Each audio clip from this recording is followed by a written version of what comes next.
leave the company. This company. You're going to bankrupt your mama's company? At least I have the radio to keep me company. On 93.5 and 107.5, The Fan.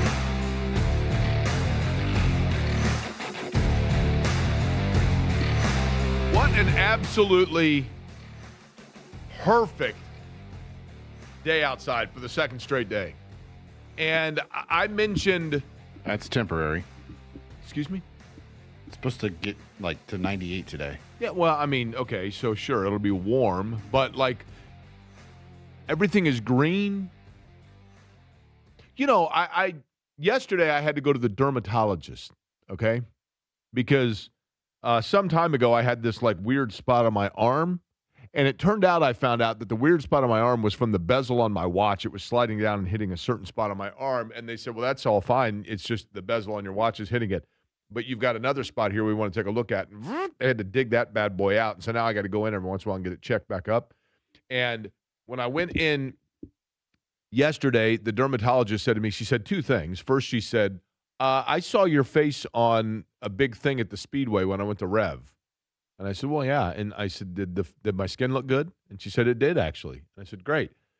And then I asked her, she said, I've got to tell you, your face it glows with how well that it is hydrated. Your skin is not dry at all. You have wonderful skin. My dermatologist told me this, right? And I said, well, it's because of a little secret that I have. I have a beauty secret at night because I love me some me. And I said, well, let me tell you the little secret that I came up with. And I told her, and she said, that is, yes, perfect. Keep doing that because your skin looks great. So I'm hydrating in such a way for my skin that my skin radiates. It looks natural and looks gorgeous. And I think that when it's not fun when you have big rainstorms and things like that. But everything is so green outside, and the sky is perfectly blue. Yesterday was just absolutely gorgeous. And yes, the humidity is not fun. I don't like it. But again, it will not be long before, Eddie, you remember when we had the contest of how long it would take to melt the snow mountain out in the parking lot. Yep. Would you rather have that than the humidity? It goes back to my question that I ask every single year. Every single year. And I ask it only because this time of year is when you think about it and you forget. It is amazing how the human brain works. The human brain, when it is, today it's going to be in the low 90s and the humidities. I mean, it's going to be really rough. And I get it. And you got to be careful. And certainly, kidding aside, I mean, make sure that you are hydrating, make sure your pets are inside, all of those things. It can be dangerous, and I understand that. But the question that I always ask is, would you rather, if you had to walk 2 laps around the Indianapolis Motor Speedway, would you rather do it on the coldest day of the year, but you have to dress like you did for the hottest day of the year? Or would you rather do it on the hottest day of the year and dress as you would on the coldest day of the year? And I don't think if you had to go out right now in multiple layers and everything else this afternoon on that asphalt, I mean, you wouldn't make it. It's extremely dangerous. But you forget about how cold the bitter cold is on days like today. And just like today, when we're like, oh my gosh, it is so hot out, in January, you're going to forget how hot today is. But it looks gorgeous is what I'm getting at. And this is now, we are right in the middle of the 2 days, as I always talk about, where there are no major sports being played. That obviously subsides tonight with the Major League Baseball All-Star Game. And then we get back into the conversation about the Fever, the Colts getting set for training camp. So there is a lot going on, and there's a lot to discuss and a lot to talk about over the course of today.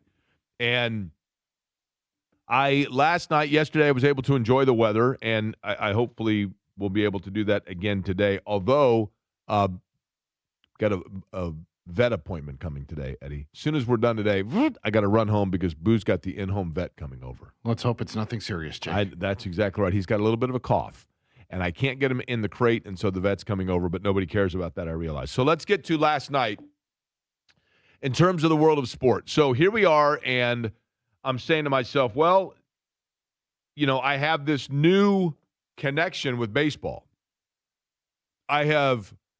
Baseball and I have a complicated relationship.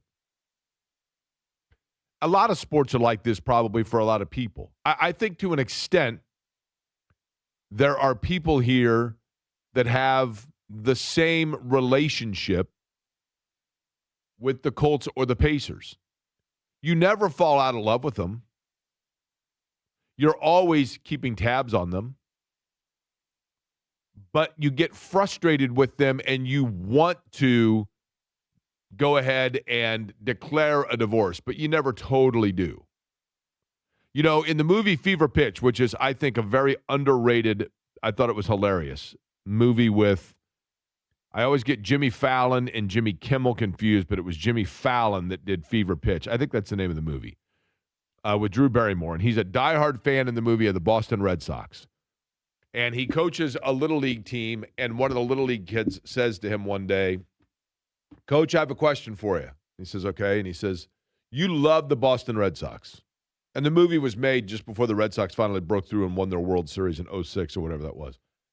And he says, oh, yeah. And the kid says, but when did they ever love you back? And that's kind of the essence of sport. I talk a lot about the fact that with sport, I think one of the things that draws us in is the nostalgic nature of chasing the memories you had of the magic of seeing your team when you were a kid.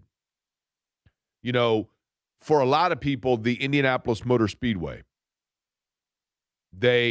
one of the things, when people tell me about going to the Speedway, one of the things, the traditions about the Speedway that people point out to me that they love, that's a very, like, kind of off-radar level tradition, but people mention all the flags atop the vistas. They're like, I just love walking in, and then you look from afar, and you can see the flags atop the vistas, and you know it's race time. And I think for a lot of us, the first memory you have of a different venue or a different sporting event goes back to the very first memory you have.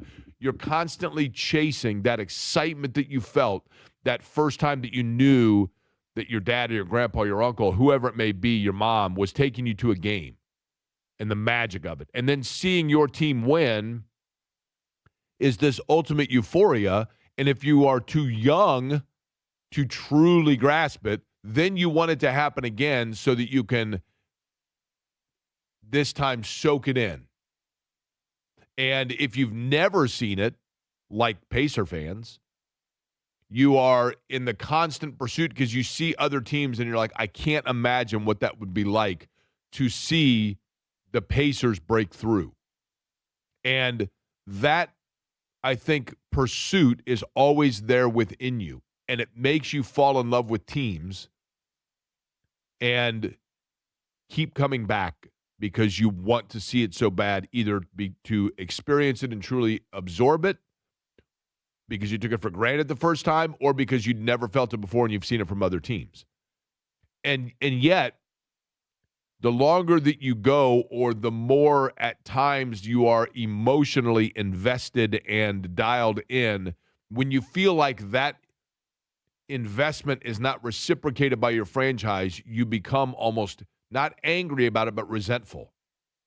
Why in the world am I cheering for this team when they're not willing to go out and spend? Why am I cheering for this team and hoping they'll make this move when they just sit on their hands and they don't get aggressive in free agency? And you hear people say, and I do it all the, I hear it from people and think it to myself all the time. Why am I doing this? Why am I torturing myself like this?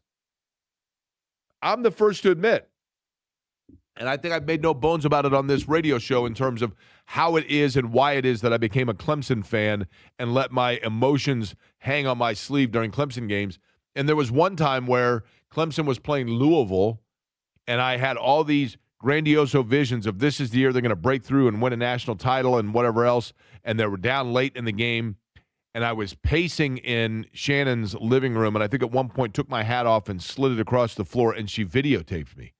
And she's giggling and laughing, and I'm like, what? Because I was so emotionally dialed in, it was almost embarrassing. But I think Colts fans right now, this is, as the morning show guys did a great job talking about this morning. It's a great question of where are you as a fan? Are you at that disenfranchised level? Are you at the reinvigorated level? Are you at the I haven't thrown in the towel just yet level? Pacers fans, we know the disappointment, the frustration of losing the draft pick and making that trade and now having to, gosh, we were so close, and is it going to happen for us or not, and will they ever get that close again? But I think there's a level of hope with Pacer fans because you can still taste what that tastes like to get right there on the cusp. And baseball has been a little bit of that way with me, at no fault of baseball. Part of it is my own fault that when I was truly into baseball cards were such a part of that, the TV shows and all the things I've talked about. And then I feel like baseball kind of lost its way in terms of its promotion of what it had and who it had. And part of it may well be that baseball fell victim, again, at no fault of baseball's,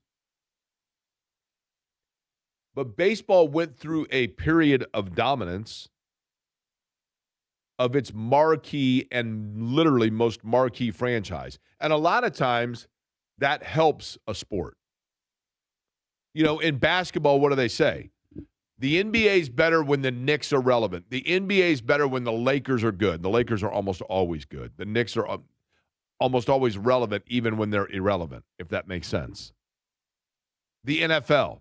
The NFL is just better when the Cowboys are good, even though it's been a quarter century since they have been to a conference championship game, yet we still think of the Cowboys as America's team. And when the Niners or the Packers are good, or the Bears, it resonates in the NFL. More so than, although the NFL is the 800-pound gorilla, more so than if the Arizona Cardinals and the Washington Commanders are the cream of the NFC, and in the AFC, if it was the Tennessee Titans and the Houston Texans. It's not as big a deal. Even though the NFL is that big, in general, every team's pretty big. My long-winded point here is this. I think baseball got hurt a little bit for my age demographic, and maybe I'm wrong. In the fact that you had, and I know we're going 30 years ago, but when you had the lockout of 94, you had the Montreal Expos that were on their way to potentially breaking through. They were the best team in baseball, and they were a franchise that people in 80 they had been to. I think it was 80. They had been to the playoffs, but the Expos were this young, fun, exciting team, and they were kind of trendy. You had Tony Gwynn batting .394 at the time that the lockout happened, and the pursuit of 400 was a big deal. And quite frankly, at that time, the New York Yankees weren't very good. They were right on the cusp of getting good. And then you come back from that lockout, and you go into the home run era and the home run derby of Sosa, McGuire, and, Luis Gonzalez is hitting a ton of home runs, and, Aaron Boone is hitting home runs, and it's like, what is going on? And then we now find out, and you had this huge scandal with all the steroid thing and whatever else. That all factored in, but I think, Eddie, to be honest with you, for my age demographic, part of why a lot of people my age moved on to other things with baseball was because the New York Yankees became this dominant team, and while Jeter is a fabulous player, and Mariano Rivera was a fabulous player, and Bernie Williams and Paul O'Neill and all of those players, after a while, it just became mundane where it was like, okay, the team that is spending more than everybody else is dominating, of course, because they're buying – and the Braves were there, and the Braves were really good, and yet, it was the oversaturation of the Yankees that I think fatigued people. And therefore, in my age group, I think there were a lot of people that lost their way with baseball because it became – white noise after a while. It became redundant after a while, and people moved on to other things. And then also, the other factor that is a big one to me is the fact that now travel youth sports baseball has gotten so big that a lot of parents and a lot of adults are not watching professional baseball because they're spending 3 to 4 nights a week in the summer on the road watching the Indiana Bowls and whatever else and all of these travel baseball groups. And so, therefore, they just don't have the time to lock in. But it seems as though, what's that? I don't think that's part of it. I think part of it is there has been a decrease in amount of money spent by networks to cover the sport. Okay, and again, I agree with that, but I'm telling you, in my opinion, that's because there wasn't, for the networks, they weren't getting return on investment because they were spending on it, but there were fewer eyeballs on it because people were off doing other things. I don't know. I mean, admittedly, I will tell you, I obviously have never had kids, and most of my friends now, their kids are in the late high school, early college age range, but certainly knowing people that have kids in the 8 to 15 range, Eddie, I don't know this definitively, but I think people would probably, I think more people than you'd imagine would agree with me in saying this, and that is that the youth travel sports calendar has impacted the television viewing habits of a lot of young adults in America today because they spend so much of their free time watching their kids travel baseball, volleyball, softball teams that they just don't have it once they get home to sit down then and check out what the Reds and Diamondbacks are doing. You know what I mean? I get what you're saying, Jake, but that I think that's more in the avenue of like those fringe fans than anything else, because as somebody who used to, be within that travel baseball as a coach and as a player, like there's still time to consume baseball. Like I think that's just something that people use as an excuse and not as a legitimate thing, because if you are playing travel baseball, more likely than not, you are interested in the sport, you love the sport, and you like the sport. No, I understand that. I'm not talking about the kid playing it. I'm talking about the parents. I understand. I understand what you're saying, but in today's world, you can pull up any game on your phone. You can be at the park and watch both at the same time if they are playing at the same time. I understand, but I'm telling you, I'm going to die on this hill. And maybe I'm wrong. People can call in at 239-1070 and let me know. I understand that interest in a sport is interest in a sport. I get it. And I'm not saying this is going to sound like I'm poo-pooing the youth travel sports stuff. I've gone off on my rant on that about the money grab that it is and the delusion that it creates in a lot of folks about how good their kid is, or like I said, every fourth grade kid in America is on the fourth best team in the country. They're ranked number 4 in the country. No, I don't know who's ranked 1, 2, and 3, and I don't know who's ranking them, but everybody has. No, my kid's fourth grade team, they're the 4th best fourth grade team in the country. But having said that, when it comes to the adolescent age travel sports, I really do think that overall viewership or interest level from a spectator standpoint and I get it, Eddie, you're right. I mean, you can watch games on your phone, you can get the MLB package and all that. I get that. But I really do think that the overall viewership of sport is impacted by the travel schedules. I will die on this hill. Maybe I'm wrong. People can tell me 239-1070 whether I'm right or wrong on this. But one of the things to me that I was getting at here that I think is interesting, because of the fact, and maybe I'm the anomaly, maybe I'm the lone wolf here, but in the last year or so, I've talked about the fact, been open about the fact that I've had this reinvigoration interest in Major League Baseball. And so last night, for the first time in, I can't tell you how long ago, I didn't watch all of it, but I did tune in to watch a percentage of the Home Run Derby last night. It was on, obviously, Netflix. I know that that's more the norm now. Streaming sports is a pretty common thing. Probably everything's heading in that direction eventually. I get it. But I felt like and this is what, to me, and this is a good thing, I think that everything that I just mentioned has drawn away the 30 to 55-year-old audience from interest within sports.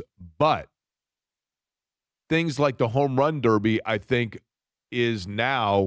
does have an interest and a cachet with a younger audience. And I think there's like this, again, just my opinion, but it seems like there's this vapor lock period of a 25-year window of age demographic that lost its way with Major League Baseball, but yet with younger people now, maybe it's coming back, like the home run derby last night.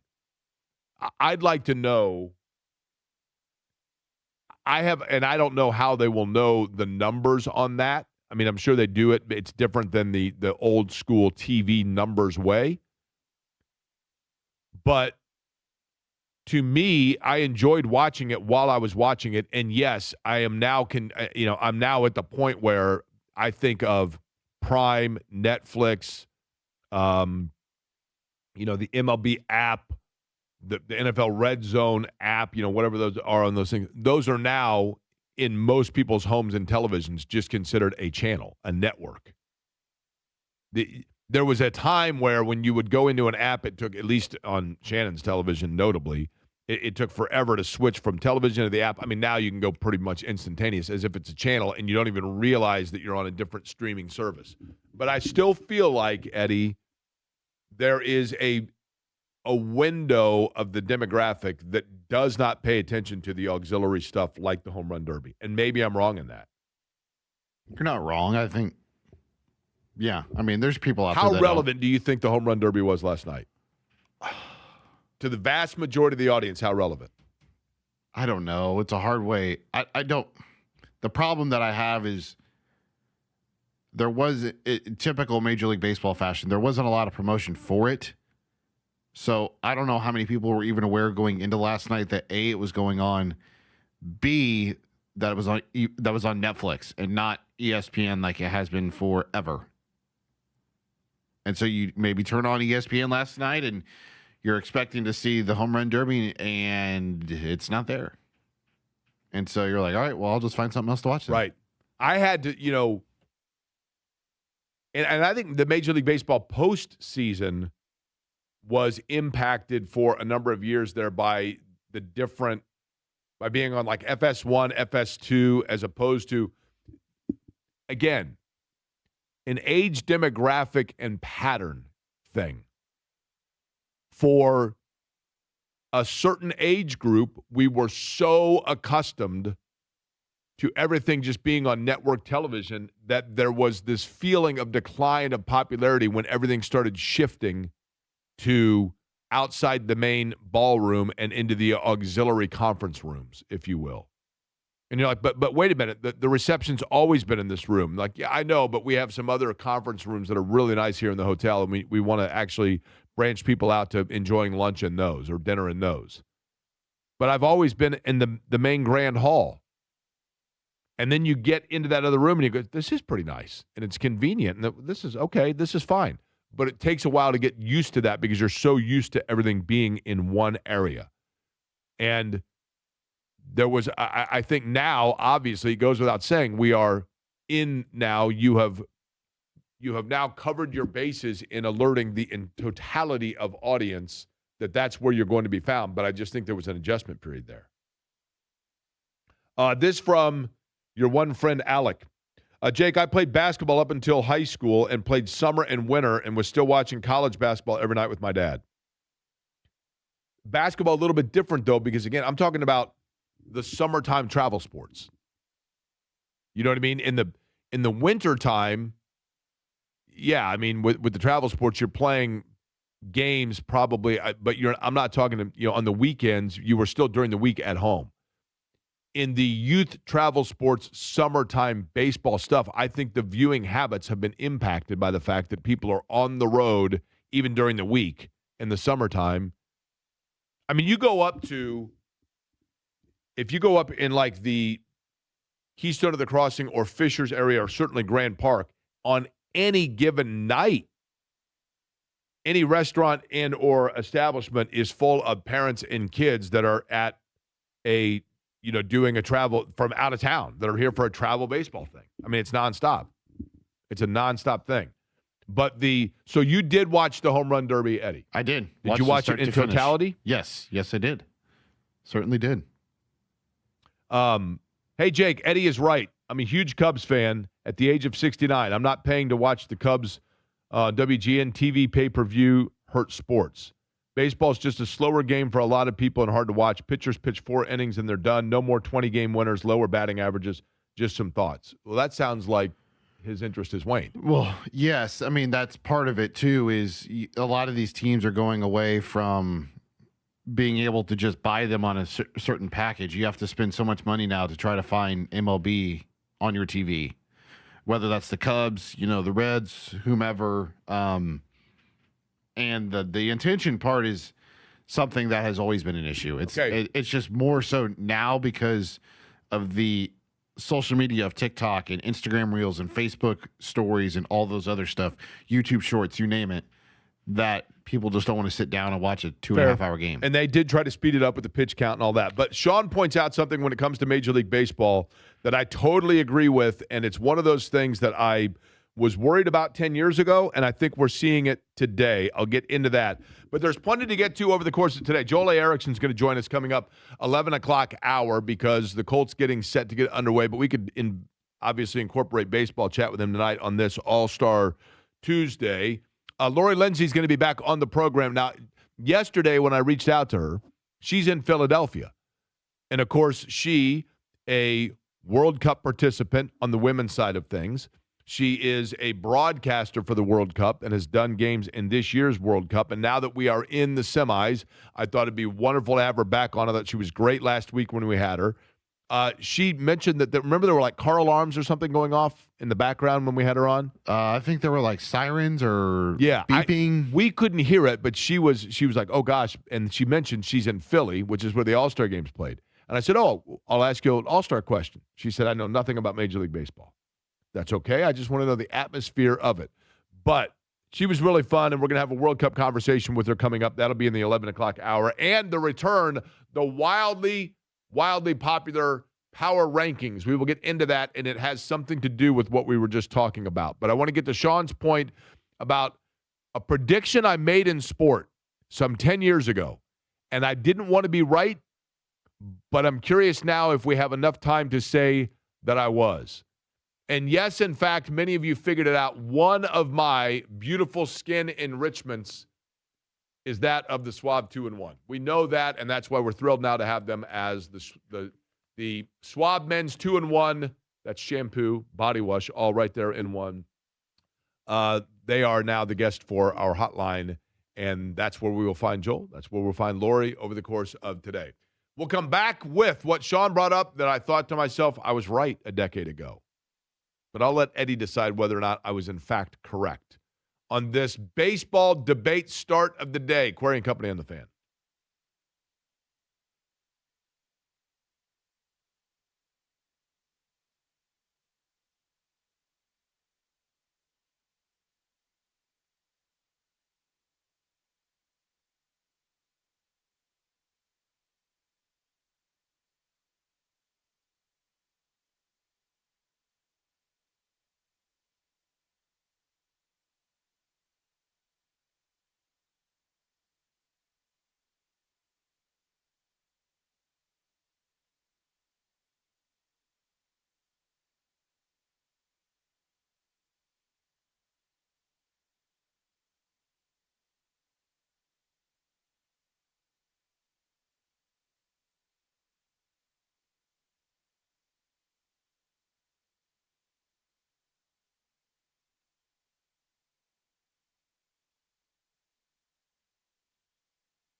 You're listening to Query and Company on 93.5 and 107.5 The Fan.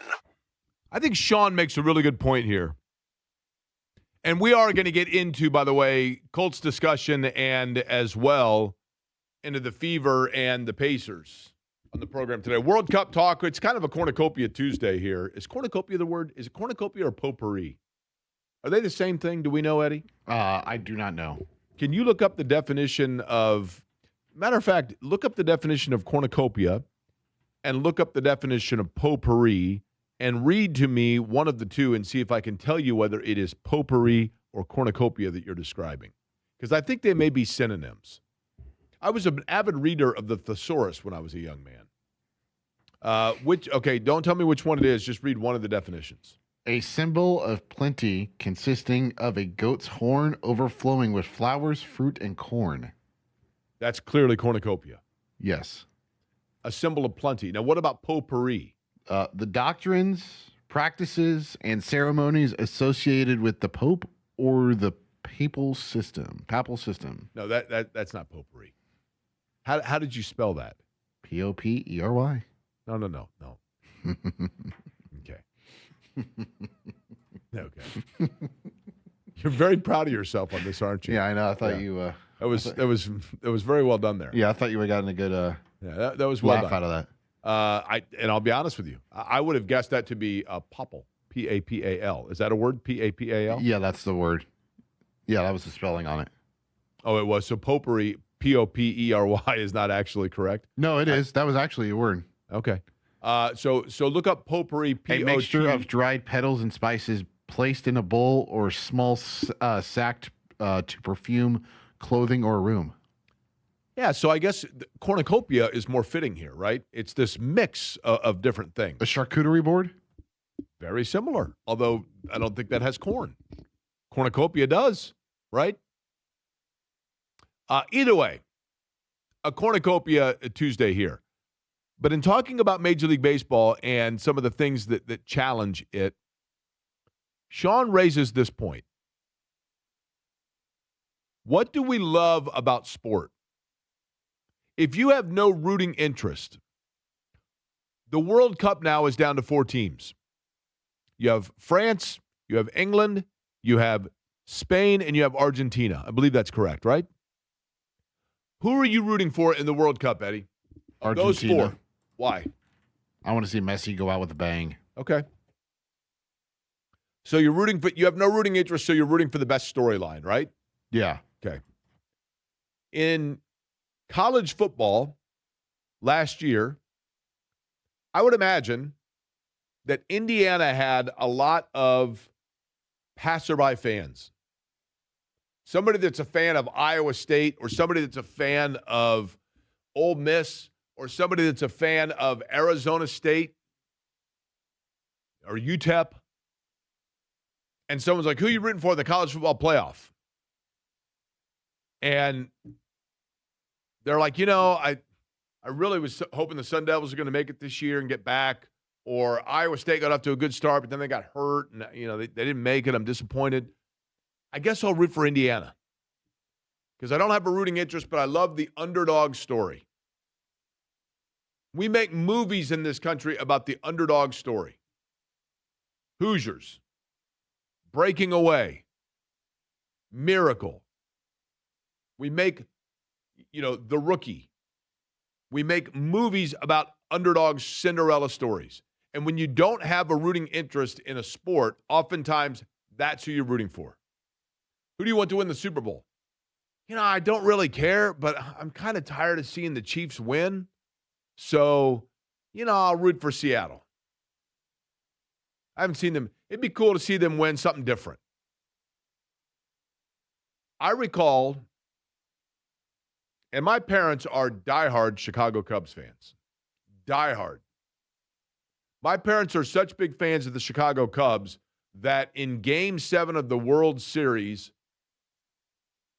in Cleveland, as the Cubs were leading that game, my sisters and I, literally, there was a group text, and we're like, we need to get to Mom and Dad's.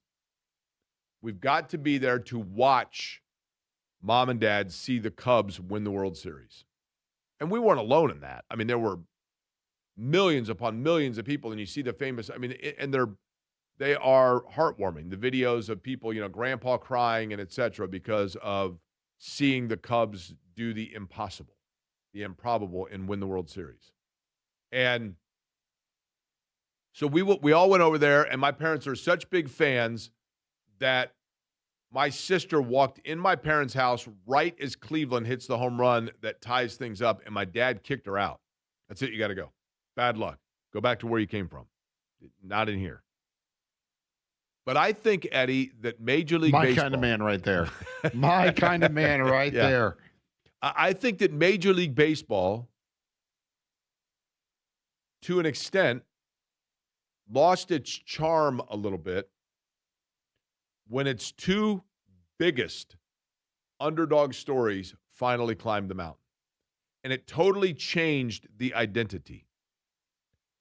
I recall when the Cubs were in pursuit of that World Series saying on the radio, look, and my parents are two of the biggest out there. But I said, listen, it would be wonderful if the Cubs were to win the World Series, but just be forewarned that once they do that, your entire identity changes. And the same is true of the Boston Red Sox. The Boston Red Sox and Bill Buckner and the curse and the throwing it up on the video board. Congratulations, Boston Red Sox, 1986 world champions, and yet it was only the second out at Shea Stadium. Or actually, I take that back. At Shea Stadium. And then, obviously Mookie Wilson gets the hit and Ray Knight scores and the bobble and everything else. And, the curse of the Bambino lives on. And the lore and the mystery and the mystique of the curse of the Bambino for the Boston Red Sox and the lovable losers of the Chicago Cubs. Sean Kroll is a buddy of mine, good dude, diehard Cubs fan. And the other day he was lamenting on social media. Why is it that other fan bases aren't getting the vitriol that like the Cubs fans are now? And I'm like, dude, it's because you won the World Series and it changed everything. You're now just another fan base. And when you have the larger the fan base, the more they are disliked by non-fans of that team. You don't see anybody that dislikes the Colorado Rockies. Because if you see somebody wearing a Rockies hat, I mean, back in the day when they first came out, it was like, oh, cool, it was some kid that thinks he's in the Crips. But other than that, nobody's wearing a Rockies hat unless they went to Denver and it was like Coors free hat night, right? So the larger the fan base, the more that you have a disdain for that franchise. And so you should take it as a compliment if you're a Cubs fan that you've now joined the ranks of the Yankees or the Dodgers where people are fatigued by you. But it's because they won a World Series. And the magic and the lure of the two biggest Cinderellas within that sport finally breaking through is what hurt to an extent the rabid nature of following it, because the two biggest storylines that we chased every summer and wondered about every summer were answered. The story was finally written, and it goes away. Now, locally speaking, one of the storylines that we kind of bypassed, we didn't mention it a lot on this show. I know it was mentioned elsewhere, and that is the fact that the latest member of the Ring of Honor is Adam Vinatieri, right? He will go in. Vinatieri, yes, that is correct. That is the correct pronunciation, as Adam Vinatieri himself will tell you, right? But it's become colloquially, if that's the right word, known as Adam Vinatieri. But now that Vinatieri is going in the Ring of Honor, the question becomes, who is the next to go in? Who should be the next in the Ring of Honor? Eddie, I want you to think about this. And folks, you can text me your answer on this and on the station text line at 239-1070. When the Colts do their next round of the Ring of Honor, after Vinatieri goes in, who should be next? Who's on deck? I think sometimes you get into a recency bias on this. But I have, I think, a pretty clear top 3 or 4. Eddie's eyes just got the eyes of the size, I should say, of silver dollars. We'll find out why when I said that next.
You're listening to Query and Company on 93.5 and 107.5 The Fan.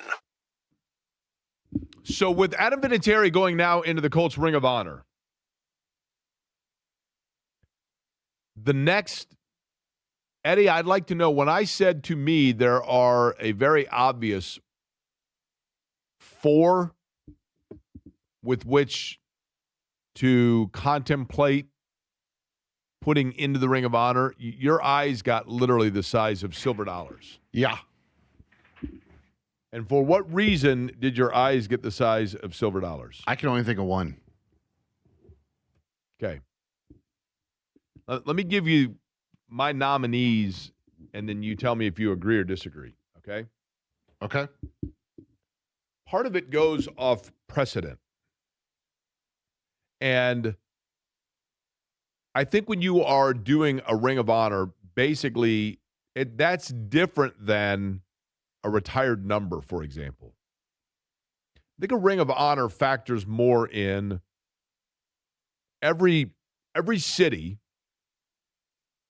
every franchise in sport has that player. I call it the Willie McGee rule. By the way, we have breaking news, Jake. Go ahead.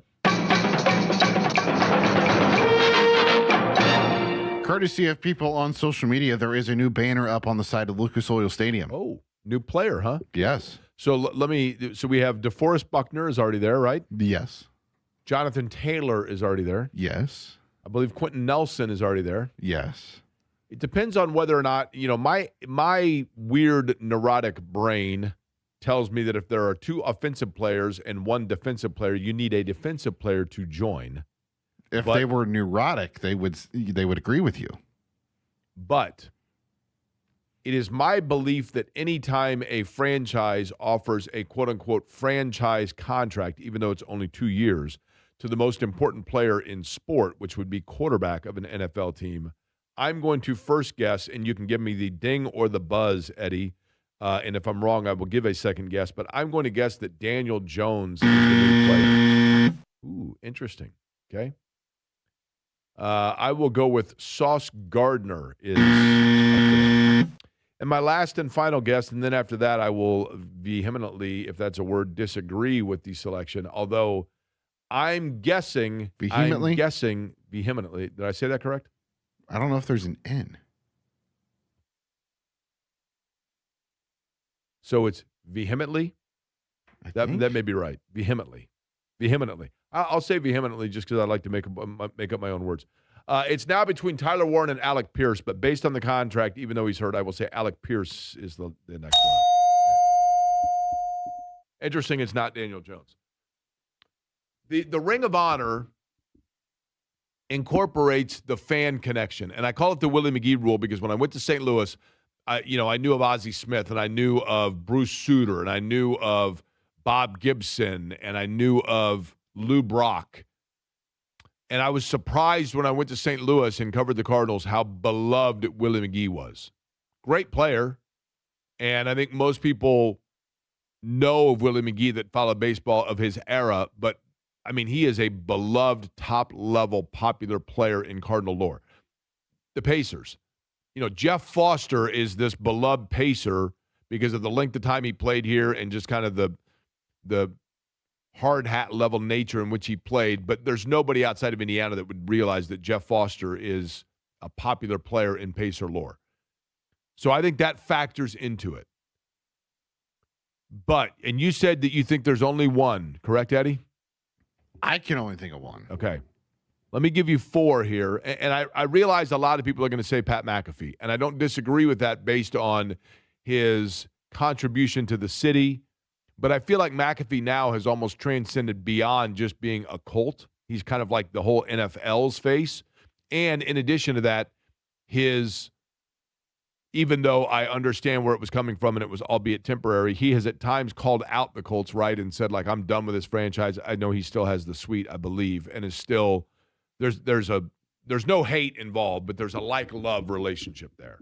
But Ron Stark, who was the only Pro Bowler on a regular basis during the time that he was a Colt for the Colts. I mean, Ron Stark was the one player of national significance for the first 8 years the Colts were in Indy, and he as a punter is not in. And I'm assuming that's partially because he's a punter. So I'll take McAfee off the board. I think Ray Donaldson would be legit because he was a very, very solid player.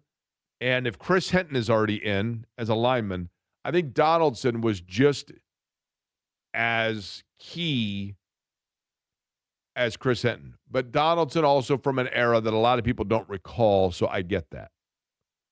Then you get into, and you've kind of run the course here of the Peyton Manning era, Super Bowl era Colts, except for two. Bob Sanders is the most popular player. Bob Sanders is the Willie McGee of the Colts. He's That's the Jeff the name Foster I thought Colts. of. Yeah, I mean, it's hard to argue that. He was the Defensive Player of the Year. Bob Sanders is like Bigfoot, and Bob Sanders is like the fish from your fishing trip, the Loch Ness Monster.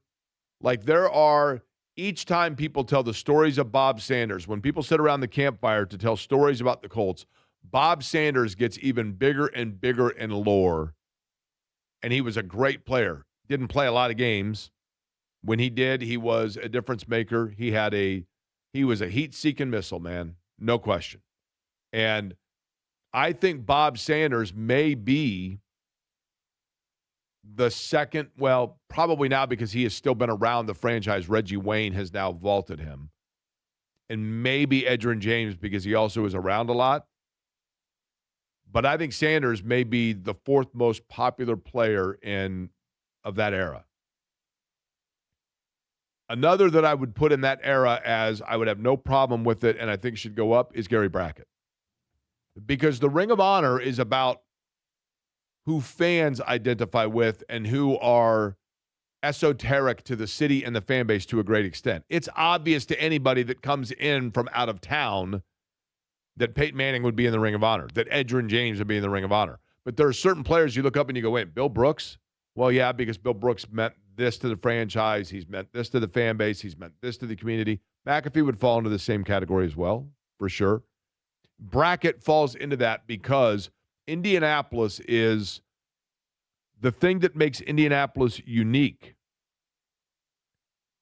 And maybe we've outgrown this to an extent, but Indianapolis is a city that has always had a chip on the shoulder and an inferiority complex, and we are always trying to prove ourselves. We love that we hosted the Super Bowl because a lot of people think we weren't big enough for it. We love that we host the Combine because people think it should be in Los Angeles instead.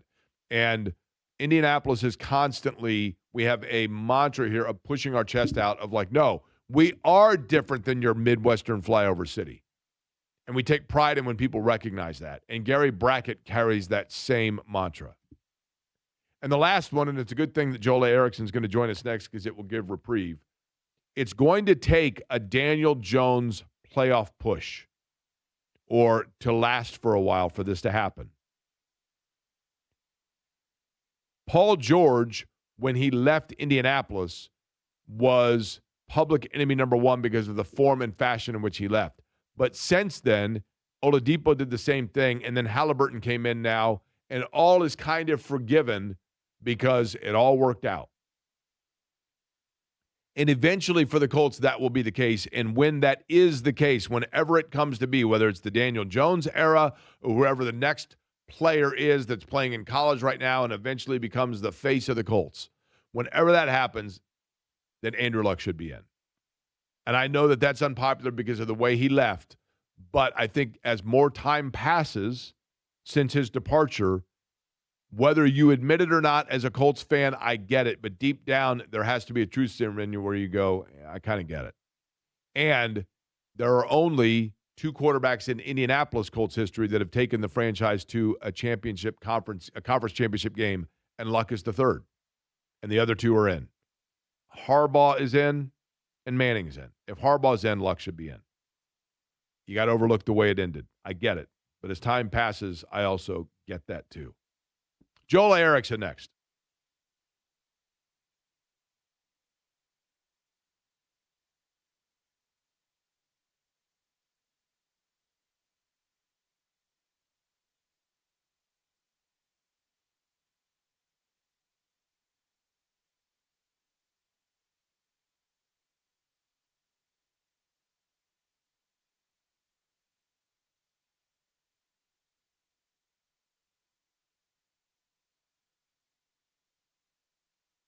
Hey there, Jake Query. Speaking of a fan, you're going to want one to cool off with this hot weather. You know what else you'd love? A Surfside Super Light. That's right, Super Light from Surfside is 4 classic sports drink flavors: fruit punch, orange, lemon lime, and blue chill, with that splash of vodka that you have come to love about Surfside. But the Super Light is not only the sports drink flavor perfect for this time of weather, this kind of weather, I should say, but just 90 calories, 0 sugar, and 0 bubbles to fuel any moment is Super Light. Super Light, look for variety packs and individual flavors at stores and bars near you. Super Light from Surfside. Please be 21 and please consume responsibly.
You're listening to Query and Company on 93.5 and 107.5 The Fan.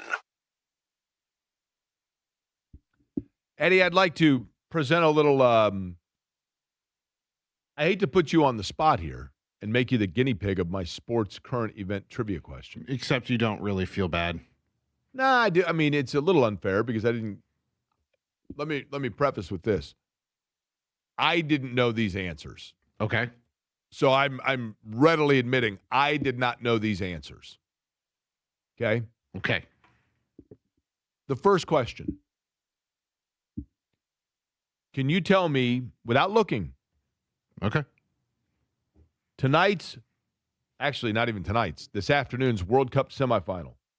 Semifinal number 1. Do you know the matchup? France and England? No. Is that your final answer? No, it's not France and England. England plays Argentina. No, England play Argentina. Sorry. Whatever.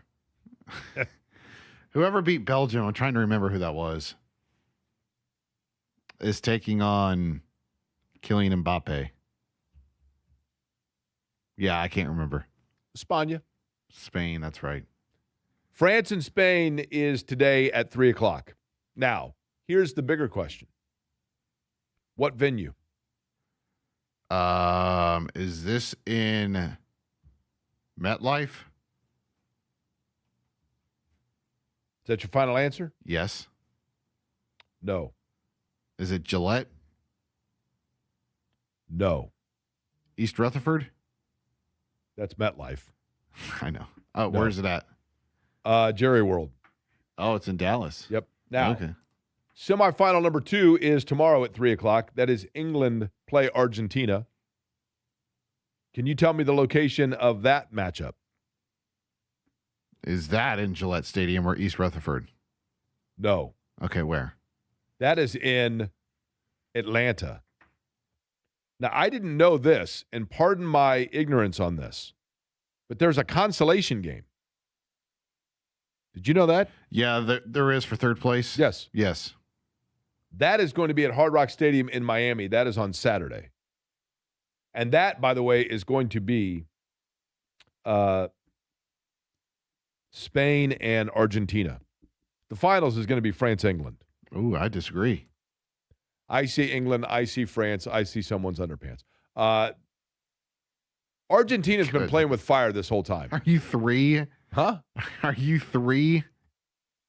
Yeah. No, that's a fun rhyme. Oh, my gosh. When you say England, France, what do 99% of all people think of? I have no idea. I mean, okay, sure, the French-Indian War. Great, okay. George Washington stepping up and fighting for the Brits before then turning around and getting a group of men that he fought with to then call themselves Virginians and eventually lead to the revolution. I get it. I Aside certainly did not think of that. Okay. Because I'm not 3 years old. The semifinal is going to be in Miami, and then the final Sunday, MetLife Stadium in East Rutherford. The last consolation game in the NCAA tournament, by the way, they used to have that, believe it or not, was in 1981, and it was Virginia and Louisiana State, LSU, and I believe Virginia beat LSU in 1981. Did you say we do or don't have Joel? We have Joel? Has Joel been sitting there listening to this unmercifully the entire time? You got a pity chuckle out of him for your rhyme there. Listen, Joel Erickson, okay? There's a lot of debate about what the A stands for, but the one thing that we've learned in the fact that he rides the same wavelength of this brain is that it stands for astute. Because he gets, see, right there. That guy, there's two kinds of people in this world, Eddie. If there's one thing that I want people of this program to know, and Joel A. Erickson will vibe with me on this, okay? If there's nothing else that anybody that ever listens to this radio station remembers about me long after my time on earth has passed, and it's this. I'm telling you right now, your life becomes easier when you realize there's two kinds of people in this world. Those with the program and those that aren't. And once you realize that, you can tell right away when you meet somebody if they're with the program. And if you have to say, well, what program is that? You ain't with the program. Joel A. Erickson's with the program. He's nodding along right now as I'm saying it. Joel, you get where I'm going with that, right? Absolutely. Absolutely. You're with the program here, right? Yes. Yeah. If more so than any other program, I think. I'm with this program. See, Eddie, do we have, are you rolling on this? There's our promo right there. Joel A. Erickson of the Indy Star. Joel, if you could, if we're going to do this, we're going to record the promo right here. You ready? Okay. Okay, just brace yourself. Eddie, you rolling? Always am. Joel A. Erickson of the Indianapolis Star is our guest on the Suave 2-in-1 hotline. Joel, I've always felt like there are two kinds of people in the world, those with the program and those that aren't. Do you agree? Absolutely. And like I say, I'm more with this program than any other. Boom! How long was that, Eddie? What kind of time are we looking at there? That's 15-second promo right there, right? I got a clip. That's only 20 seconds within the range of John's 10-second promo of what he's got later coming up on his programs, right? If we can squeeze that in between some of his commercials, that'll be wonderful. Just right there. 15 seconds, yeah. Okay, 15 seconds. All right, Joel, let's get to this. I'm going to begin by asking you a Colts question with camp upcoming that has nothing to do with the upcoming camp, and just simply segue you into what we were just talking about. Adam Vinatieri, we now know, is going to go into the Ring of Honor.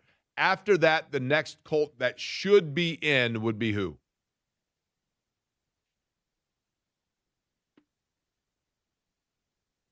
The show's over at 1, by the way. T.Y. Okay, that's a good one. That's hard to argue. T.Y. Hilton. T.Y. The Colts Ring of Honor. So the thing with the Colts Ring of Honor that's a little bit, I don't know if I've wrapped my head around it quite, it feels like it's changed a little bit in terms of what level of contribution it has to be from when the Ring of Honor started to where it is now. In terms of now, you're saying it's more strict a policy or it's more laxed? I think it seems a little bit more strict because if you kind of go based on some of the other ones, then you could probably put a lot of guys in. Well, Joe, no, I agree, but here's the thing. There, for the first 10 years that the Colts were in existence here, you were kind of few and far between, right? Right. And yes, I do think that by definition, I think the Ring of Honor for any franchise, not just the Colts, the stuff when you have the Ring of Honor, not even necessarily retired numbers, but those whose names are up there, a lot of times it is players. Part of the criteria, there always should be some players there that are almost like the inside wink of the fan base. Like, hey, he's our guy, and we understand that the rest of the league may not get, or they would be surprised to see him up there, but that's why he's up there, because we got it. We understood it. Like, I think Gary Brackett fits that category to an extent. You know, a guy that represented the fan base and was a fan favorite, despite the fact that people outside of Indianapolis wouldn't immediately think of Gary Brackett. You know, I mean, Bill Brooks is in that category. Harbaugh, to an extent, is in that category. Hilton, I get it. You know, McAfee would be up there for the reasons that I just explained, but Ron Stark is not there, and he was as good a punter. So it gets to be a gray area there. But we did see, Joel, I don't know if you've seen this yet or not. Eddie, do you happen to have the breaking news sounder again, please, if you could?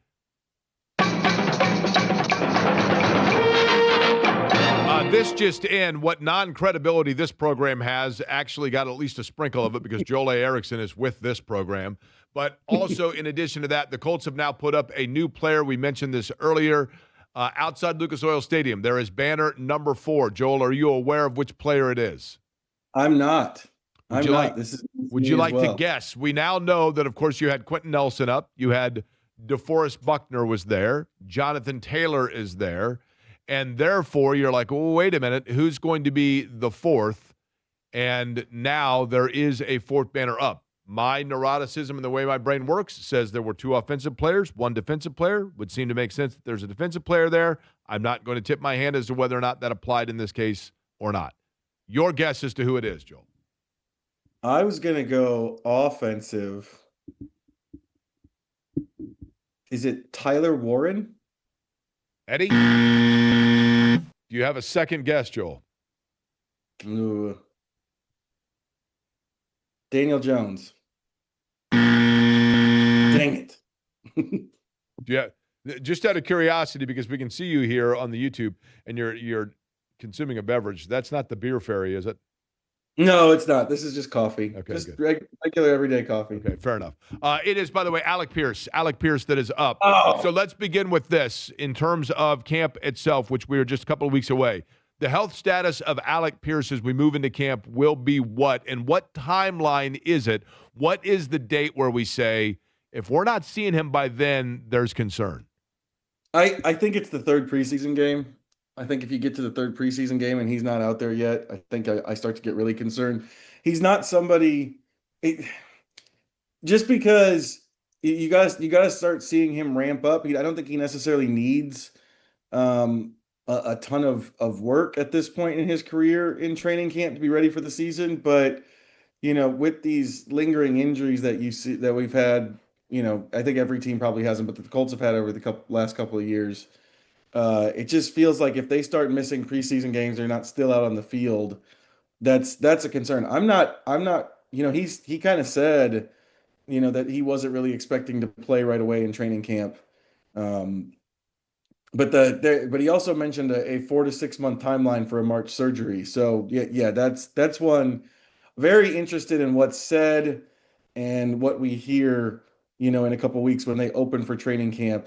I wouldn't be surprised if he ends up on PUP to start, just because of what we've heard. But, you know, if there's some hints in there about what he's doing or what he's not, that's one of the things I kind of have marked down for the first day there. What's Alec Pierce's status? You know, I got to tell you this, Joel, as a guy now that's you know, in my 50s, I have resigned myself to the fact that I'm never going to be a professional athlete, and in a lot of areas, you know, there are a lot of areas that I look at as a professional athlete, and I say to myself, I just wish that I could have, like, one time experienced the joy of this sort of a win or this sort of a perk or this sort of a salary, right? The one thing, especially at my age, that I don't envy at all is I don't want anybody putting me on a list that says physically unable to perform. Right? I mean, am I right in that? That's one. Can we come up with a different, you know what I mean? Can we just come up with, you know, temporarily on the shelf? You know what I mean? We can the TOTS list. He's on the TOTS list. We absolutely need a different, like we've done it in other sports. I think we've done it in the NFL too. Like, you know, in but in like baseball, it went from the disabled list to the injured list. Right, That's right. a good change. That's a Right. good change, right? Yeah. Like physically unable to Yeah, perform. right. He's I'd on be the like, hey, I'd be like, can you put me on NFI? Like, I know it was football related, but I don't want to be on listen. on the. Listen, you tell me I'm physically able to perform. I'm giving you an NFW. You know what I mean? I mean, not NFI. I mean, you know what I mean? But that said, just the tots, the temporarily on the shelf, that works just fine for me, right? Yeah, yeah, I like that. I think all of that gets real confusing for fans too, like why people are on one list but not another list or this. That's fair. And I understand why it matters for the team because like NFI, there's some contractual stuff with if you get hurt, riding a jet ski or something instead of playing football. There's some stuff That's there. But non-football injury list, correct? yes, but Okay. we can leave that. We can leave that in there's a whole bunch of contract stuff that we don't talk about regularly, and the NFL doesn't put out on their transaction wire. Let's just streamline it for everybody. Hurt in season, hurt out of season. They're on one of those two lists. But does it? Let me ask you this: does it count as hurt in season if you are hurt at the team facility during workouts that are not part of the 17-week schedule? Yeah, I would. Yeah, So that I'd count those hurt okay. in. I might need better terminology, but yeah, I would make that one hurt in season. How about this? The HI no, I'm sorry, the HDTA list. I'm on the HDTA list. What's that? Hurt during team activity. Right? There we go. Yeah. There we go. Eddie, If anything they you'd like want- to throw in on this? No, the only thing that I want to comment on is the fact that I think it's kind of bogus that if you get hurt in college and you're recovering from an injury in college, you go on the NFI list. Yeah. Yeah. Because it's not right. It says you have a non-football injury, but like when Julian Blackman tore his ACL coming out of Utah in the Pac-12 championship game, that was definitely football related. It just wasn't NFL related. Yeah. I see where you're at. NPFI. He's on the NPFI, non-professional football injury list. Although now we have NIL, so that affects whether or not the P is applicable. It all gets very blurry. Daniel Jones, what is the period of time that if Daniel Jones is still showing hesitation of movement or any sort of restriction, that then you then would say this is of concern? That period is when? That one, I think, maybe like maybe the third week or so. But I'm not really expecting that just because, whereas with Pierce, you kind of had oh, wait, everything kind of, as it came out, got worse. Everything with Jones' recovery so far has been ahead of where we thought it would be or where they said it would be, which honestly, in professional sports, that's kind of rare. A lot of times, they say, well, this guy's, 2 to 4 weeks and then he's out 6. Jones, the Colts kind of saying, well, we're not gonna do too much with him in the off-season workouts, and then he's out there practicing, and the next thing you know, he's in 7-on-7. Everything with Jones has so far been kind of ahead of schedule. So if it's not continuing to be ahead of schedule, that might get me a little concerned right away, actually, if I thought he looked different, just because everything else has been so far ahead of where we thought he'd be. Joel A. Erickson is our guest, by the way. He is on the Schwab 2-in-1 hotline. That is, by the way, shampoo, conditioner, a little body wash in there as well. It's basically 3-in-1, even though it's listed as 2-in-1 from Schwab. And Joel, I should say, when I'm looking at him here, I can tell you, that's a Schwab guy. Partially because he's with the program, which is this program. Joel, I recall when I was in high school, we were on spring break. I remember this vividly. And I knew that my algebra grade was struggling, or as Joe Namath would say, it was struggling. And I remember saying, like, as soon as we get back from spring break, then I got to turn on the Jets, and because I'm way behind the 8 ball on this thing, and I'm chasing a tiger by the tail. As the Colts get set now for training camp, do you feel like when you look at their roster, and health is one thing I realize, but do you think Chris Ballard feels like right now in terms of the offseason that he has everything under control, or does he feel like I did with that class where he's saying, I'm running out of time here and I'm chasing a tiger by the tail and there's still areas that I know I need to shore up and I just don't know that I have time to do it before we're into the thick of things here? Defensive end. Defensive end. I So saw you where you think were that going. is an area that he still feels like he's chasing the tiger by the tail? Yeah, like really, really right away when I saw where you were going, that was the first position that popped into my head was just, they've added a bunch of pieces around the outside of it, and maybe you probably can't get, the clear bona fide starter that you want, but man, you're hoping for a lot there in terms of, can you get something more close to starting level production out of Arden Key? Is Jalen Tuimoloau going to take a giant step from a guy who was, fifth on the depth chart behind a bunch of guys who didn't bring back? Is Latu going to take the step that they want him to take? That's a spot that I think is just glaring to me on the roster of we're chasing a tiger by the tail here, and we got to hope that either something shakes loose in training camp, or we end up signing one of these guys that's still available.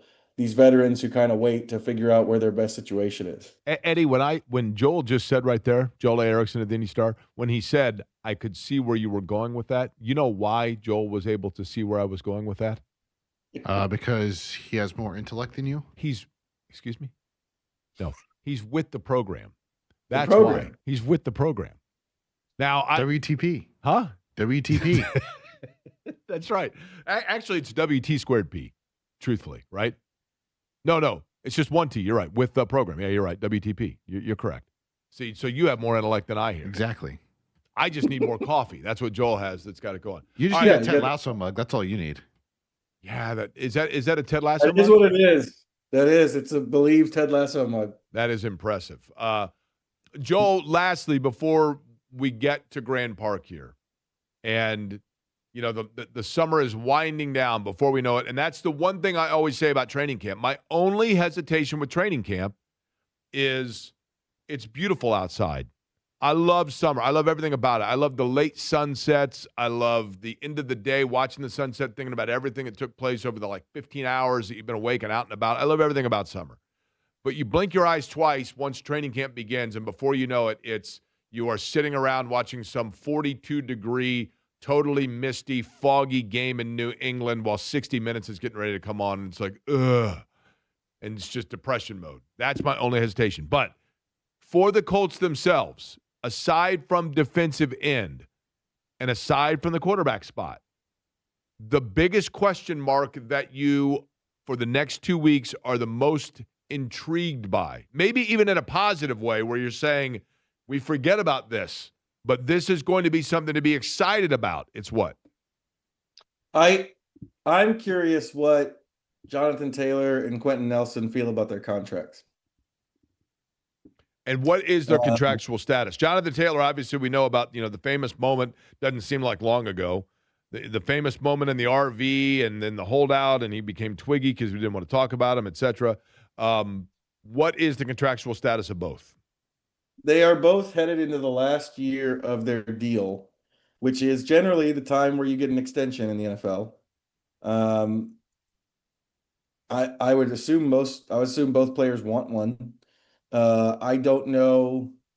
It doesn't seem at this point we haven't had quite the same run up that we did the last time there was a Taylor contract thing. But I'm curious. I'm curious as to what they want to do because, depending on how this year goes, this Colts team could look very, very different at this time next year.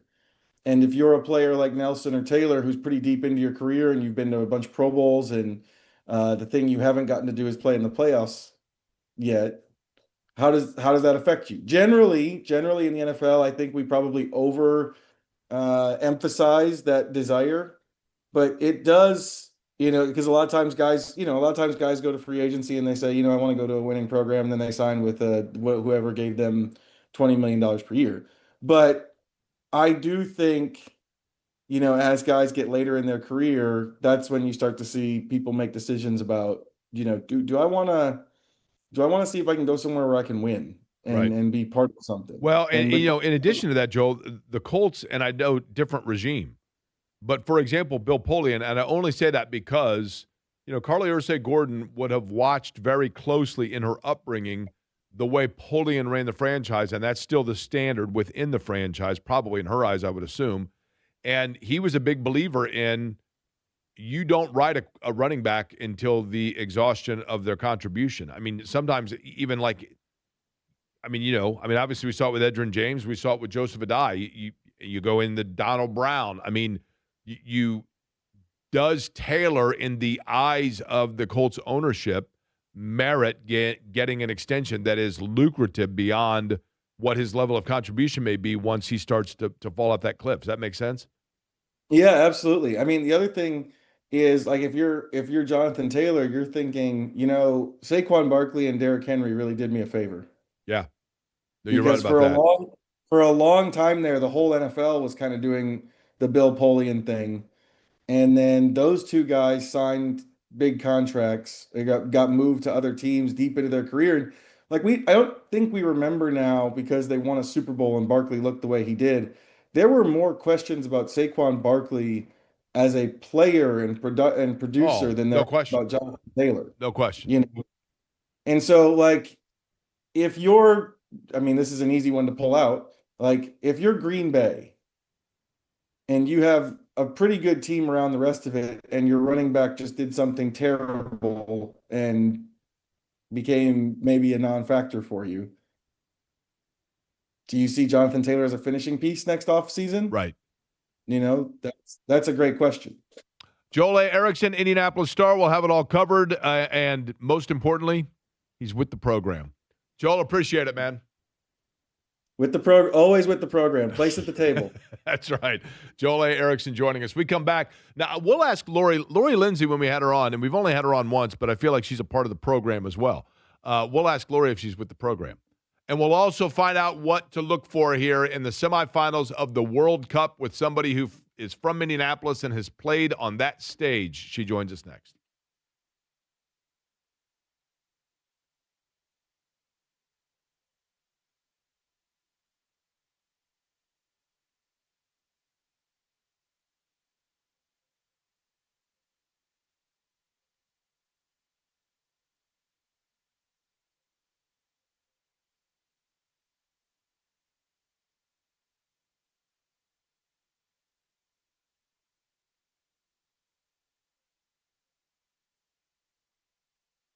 Hey there, Jake Query for Game Day Men's Health. Game Day Men's Health. Guys, it's time to get back in the game. And by that, I mean, why not do it for Colts season, for example?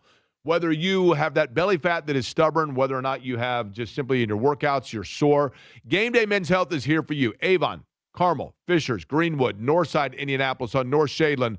Locations for Game Day Men's Health to get you guys back in the game. Feel your younger self. Maybe testosterone therapy is something you need, testosterone replacement therapy, then Game Day is there for you, and they want to come up with a game plan specific to your goals.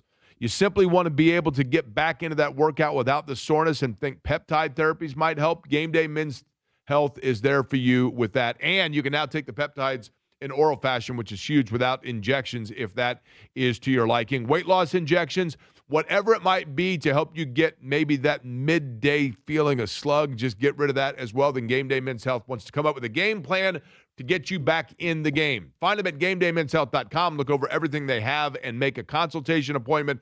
No charge. Great folks, relaxed atmosphere. Game Day Men's Health. That's GameDayMen'sHealth.com.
Barry and Company on 93.5 and 107.5 The Fan.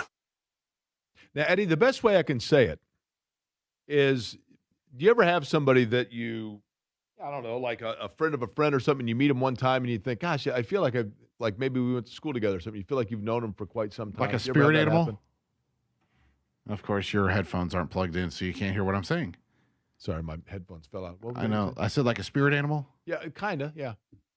That's maybe a little uncomfortable with the way where I'm segueing with this, but Lori Lindsay, who's a native of Indianapolis, right? She has served. She's not only a member of Team USA in women's soccer, but also has worked as an analyst for the Fox coverage of the World Cup. And we were just talking, Lori, about the fact that, and I want to know if this makes sense what I'm about to say. There's two kinds of people in this world: those with the program and those that aren't. Now, do you know it? Like, does that make sense what I'm talking about? Like, do you ever just think to yourself, yeah, that guy's with the program or that gal's with the program? Does that make sense? No, hold on. Does she have her mic muted, Eddie? Do you need to pot up her mic? Yes. There we go. It does make sense, and also I clearly don't know how to use Zoom after all these years. So here we are. You're not, when it comes to Zoom, you're not with the program, right? Is that what we're saying? Exactly. But- But most other things I am. So in life, do you ever meet somebody and you say to yourself, that guy's with the program? Not many people. No, I'm just joking. See, there you go. When it comes to soccer, I'm the first to admit I ain't with the program, which is why we have you on the program, because it's perfect. So welcome back to the show, by the way. And in the event that we have you back on, we need to get you into this rotation. So Eddie, take note here. Lori, the next time that we have you on, if you would be so kind, what musician would you like as your walk-up music? Like when we have you on, who's your musical act that you're like, I'm with that? Yeah. Ooh, great question. I'm going with Madonna. Okay, I got no problem with that. Yeah. Madonna performed at the halftime of the Indianapolis Super Bowl, as you know, Eddie. I'm sure you knew that, right? Who's yours? Well, it's, I have always said that Guns N' Roses is the greatest band ever assembled, not named the Beatles. I love Guns N' Roses, and then, as most people that listen to the show know, I was late to the party on Oasis, and then I went to Manchester a year ago this week to see them in Manchester, and it was life-changing. So I would say Oasis has replaced Guns N' Roses. Madonna's Well, cool, are you though. rooting for England then, so you can hear Wonderwall at the end of every game? And that is an excellent question, because I just said to somebody, I go, I'm down with because it is, I mean, you've been to England, I assume, obviously, right? And you've seen, it's amazing. And it was because I was there during the concert, but they are literally like a religious experience to people in England. Oasis and their music is, right? So I could appreciate that aspect of it, although Wonderwall is my least favorite Oasis song. But yes, there is an element of that in terms of I love that celebration of it. But I'll be honest, Lori, each team that is remaining in the world, and all of the teams in the World Cup, one of the great things about this event as a soccer novice as I am, is learning the cultures and the celebration and the embrace of all of it, of representation of who each country is, right? And so that aspect of it I do love. I want to, and we'll get to England, Argentina in a second, because later today, we will be seeing, obviously, France and Spain in semifinal number one. I would assume France is the overwhelming favorite here of the four remaining, but when you look at this matchup, what jumps out at you in terms of what we should be looking for in the start of this match to tell you which way it's going to go? Yeah, and then I have a Guns N' Roses question after I'm going to answer this question. See, this is what I love. Okay, great. Okay. You're with the program. Because I want to know your favorite song. But with this France-Germany, yes, I would, or France-Germany, France-Spain semifinal. This is actually probably going to be closer than we think, but yes, I would say that France has a slight edge, but they have been my favorites this entire tournament, just, after they lost to Argentina in the previous World Cup. But I would say a couple of things to be looking out for is just how much possession that Spain has, because that's what they're known for, is keeping the ball, retaining possession, finding like the little gaps in defenses, and just like making the opposition have to work really or a ton defensively. So that's what I'll be looking for with Spain, but also what does their shape look behind the ball? Because this is a France team that is electric in the attack, and they have so much quality. If it's not Mbappe, then Dembele is scoring goals. Elise is making magic happen out there. So they just have so much quality, and they can hit you in a variety of ways in the attack, one being transition. So the last thing that Spain wants to do is get involved in any sort of foot race, because they will not win that. And so what is Spain, when they do have possession, what is kind of like, what does their defense look like behind the ball, even though they have possession? Because that is what's going to make the difference, I feel like, in this game, in terms of as soon as they lose possession, are they losing it in the wide areas where maybe it's not as risky? Or are two of their holding midfielders, Rodri, Zubamendi, are they fouling, doing whatever they can, putting in tackles to disrupt transitional moments for France? And then for France, defensively, they just need to be really stout, and then they have so much talent in the attack. They can go quick, they can be patient. So those are a few things I'd be looking for. When you get to the World Cup, and certainly at this point you're seeing it this is the greatest soccer in the world that's being played here. That's why it's the semifinals of the World Cup. But when you look at it, Lori, do what we see here, do different countries stylistically play the game and interpret the game and grow the game differently, and thus you see two totally different styles when different countries play? Or are we at the point now where the game is so homogenized in terms of international professional play that each country is simply playing to the strength of what their roster is, and for the most part, the game is still the same regardless of which country it's coming out of? I think it depends on which country, but at the same time, more so it is about kind of just like how that particular country thinks of soccer, how they develop players. Spain being the one where it is about possession. Now, Pep Guardiola, who is a former Spanish national team player, a legendary coach in the sense that he coached Manchester City. He's been at Bayern Munich. If you're involved in soccer, you know this guy's name.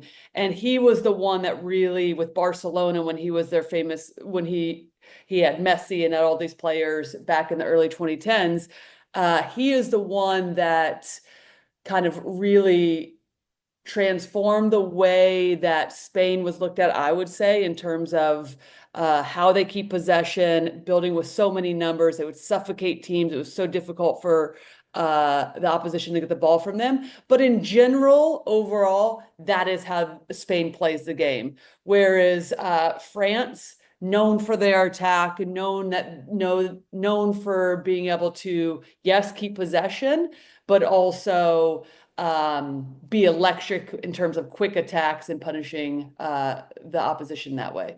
I think Rocket Queen might be my favorite song off Appetite for Destruction. Double Talk and Jive is one of my favorite, off Use Your Illusion or Coma, but those are like more like off the beaten path. Yeah. And if you go with the mainstream Guns N' Roses hits, I have to admit, I love November Rain. Okay, I love I was going to say, that's mine. It reminds me of middle school. We'd put it in on the CD player before like every soccer game and listen to November Rain. Really? Before soccer, November Rain? Years. Oh, yeah, because I like wanted to be in the feels of everything. All right, well, it has all that, right? There's no question about that. So you like Guns N' Roses? Oh, yeah, absolutely. Okay, yeah. Well, that's cool. No doubt. What about Oasis? Do you like Oasis? Yeah, I do. No doubt, too. So what's your favorite Oasis song not named Wonderwall? I'm putting you on the spot there. Ooh, I'm going to have to do a quick search here. Don't Look Back in Anger? Great song. Yeah. Great song. Eddie's nodding his head. For that, but that is, yeah. I love, and I always get it confused because Layla is Eric Clapton, but Lila, hey, Lila. I don't know if that's a mainstream hit from Oasis, but check out Lila. It's also a great song. Okay. Definitely will. Argentina, England. Yeah. This one to me is intriguing because Argentina, I know they're great, but they seem to be kind of playing with fire. It's like how many times can you go to the well of, can Messi bail us out again? Does that make sense, or am I overthinking it? No, you exactly are. And I just recognized your shirt too, Oasis. So here we go. Look. There you go. Yeah, this is an interesting one in the sense that obviously watch soccer, don't watch soccer, you know the name Messi, right? And it feels like this Argentina team is playing for him. Obviously, they did in 2022 when they won it. But and he's a magician. I mean, we're not seeing anybody else like him, especially at the age of 39, doing what he's doing. But they have been playing with fire, and I think, you talk to experts, or whatever you want to call it, analysts.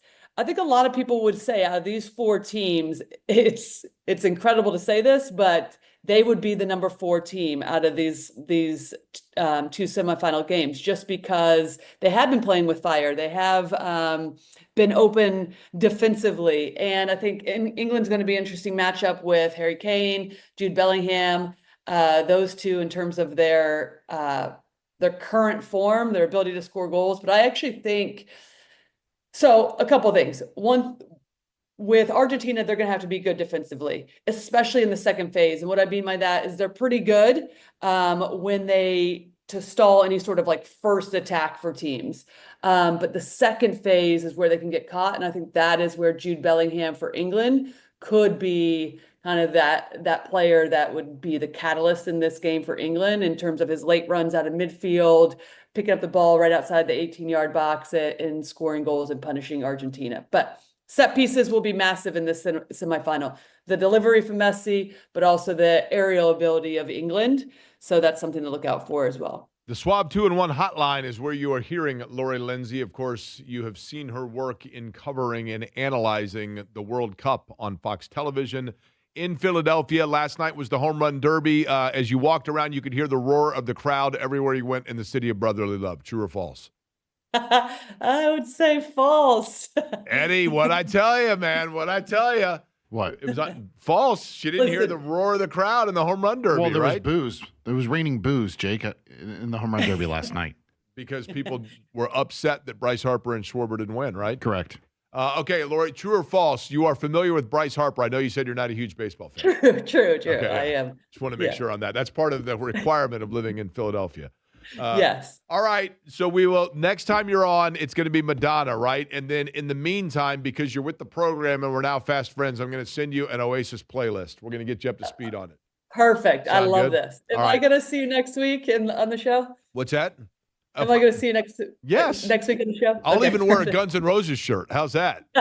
Yes. I have one Amazing. from 1991. I hate to admit it, from my senior year of high school. All right, Lori, appreciate it. Enjoy the game later today, 3 o'clock, and look forward to talking to you again, all right? Yeah. Thank you so much. Appreciate right. it. You too. Lori Lindsay Bye. joining us on the program. By the way, speaking of the Home Run Derby, that may or may not play into our power rankings that we're going to do later on in the show. And I'll explain what I'm talking about with that on the other side.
You're listening to Query and Company on 93.5 and 107.5 The Fan. Telling you, man. All the feels with this song. I'm not going to lie to you. Am I the only one, though, that feels that way, you think? About what? The greatness of this song. It's a good song. We are going to do, we had a ton of success with this last week when we did this. We sure did. Kids loved it, right? Yep. Our power rankings. Power. Now, do we happen to have the power. intro for the power rankings here so that people can hear this and know and anticipate what it is that we're going to be doing here in like a half an hour? Yeah, I have the sounder. Go ahead, if you could, please, for me, and play the power rankings. Power rankings on Query and Company. It's pretty high quality right there, right? I would agree. Now, I told you last night to come up with this list, but I don't know your list and you don't know mine, right? This is all surprise here, and then maybe, and I'm not sitting here saying that we're trying to create or contrive debate. But the home run derby was last night. It was last night indeed. Fantastic. I thought it was great. And my only thought on the home run derby, and hear me out. Do you like fireworks? Like on the 4th of July, do you like fireworks? I do. But only on the 4th of July. Okay. For me, fireworks, I always enjoy them. When I was a kid in particular, I really enjoyed fireworks. But there's also a part of me that's like, yeah, they're cool. However, I guess I should say in residential areas. Like if I wanted to go to an Indianapolis Indians game or, over to Great American Ballpark on a Friday night and see some fireworks after the game, yeah, I'm down for that. okay. So for me, with fireworks, I always enjoy the beginning of them. And then after about 10 minutes, I'm like, okay, I'm ready for the grand finale. I've seen enough now. I've seen each variation of these once or twice. I'm good. And the home run derby, admittedly, is a little bit like that to me. The first couple of them, I'm in awe of it is amazing what those guys can do. No question. You take for granted, you're like, okay, granted this is batting practice for them. And fatigue has to factor in at some point. But the ability to hit a baseball with a piece of wood 450 feet is amazing. There's no doubt about it. Do you know what the longest home run last night was? 528. No.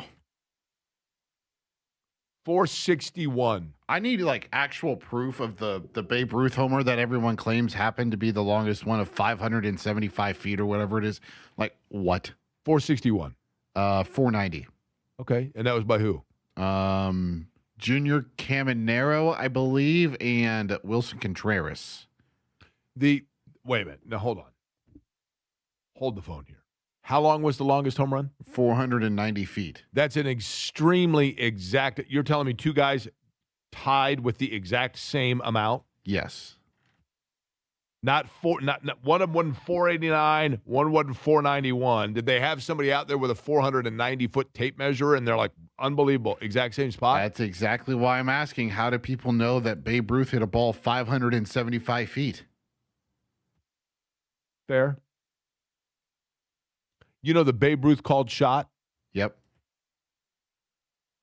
Sherry Daniels, who was the first lady of Indiana, the wife of Mitch Daniels, Governor and Purdue President Mitch Daniels, her grandfather was the second baseman for the Cubs in that game. And there has always been, and I believe, if I'm not mistaken, she once told me that her grandfather's claim was that Babe Ruth was pointing at the pitcher because the pitcher had thrown chin music, and he was pointing at him defiantly. Mm-hmm. And the crowd thought that was him pointing out to the home run. Correct, yes. But again, it's not like we can go back and pull up the TikTok of when it happened. You know what I mean? Yeah. Do you know, by the way, speaking of Babe Ruth, do you know that I was much older than I should have been before I realized and had the epiphany that Babe Ruth didn't actually run that way? Do you know, I was like probably 20 before I'm like, wait a minute. Wait a minute. You mean that guy doesn't really run that way? Like he didn't have like weird little hips and he did this like weird little trot and he tipped his cap like in a really fast fashion? I don't even know how. I think I probably worked in television before I'm like, wait a minute. This is like old film, which is not 3/4 inch and it's not Betamax and it's not VHS and it's not digitized and it's not DVC Pro. Once I understood the variations of film and what happens with it, that's when I finally realized, oh, wait, this is actual film from Babe Ruth, and that dude didn't do this quick little trot that was very awkward, like penguin-esque, right? You know, you make that type of motion when you got to go, right? Correct. That's what he looked like. That's the walk. Babe Ruth looked like he runs like that famous video. Have you ever seen the video of is it I think it's a gorilla, isn't it? That's got that new parasite that's floating around, right? Yep. And there's a video of it that's pretty funny of him running into the bushes, if you will. And that's kind of how I thought Babe Ruth, in all honesty, I thought Babe Ruth just ate drank a bunch of coffee and ate a bunch of candy bars and had a bunch of tacos before he got up to bat. I thought that's how he really ran. Cigars? Yeah. A couple of heaters, right? But the home run derby, to me, I can appreciate it. I understand it. And I'm not putting this one I'm not necessarily saying it's on the list. Alert. I'm not saying it's on the list, but I wondered if it was an event that's played out, and that therefore led me to the discussion last night where I sent you a text and we got into a furious debate about what are the most played out things in sport. And then finally I said, you know what? Don't tell me your list. We'll do it as a power ranking. The most played out things in sport. It could be phrases. It could be things people do. It could be things that you see. It could be events that are being put on. It could be particular games or teams, whatever it might be. The most played out, tired, has-been thing in sports. Shockingly, not related to this radio station or this show. Because on this radio station, everybody would say probably this show is the most played out. You know, Jake, jokingly, whenever we were discussing this segment last night, I was like, I wonder how Jake would feel if I put 5 things that he says or did or does on this list.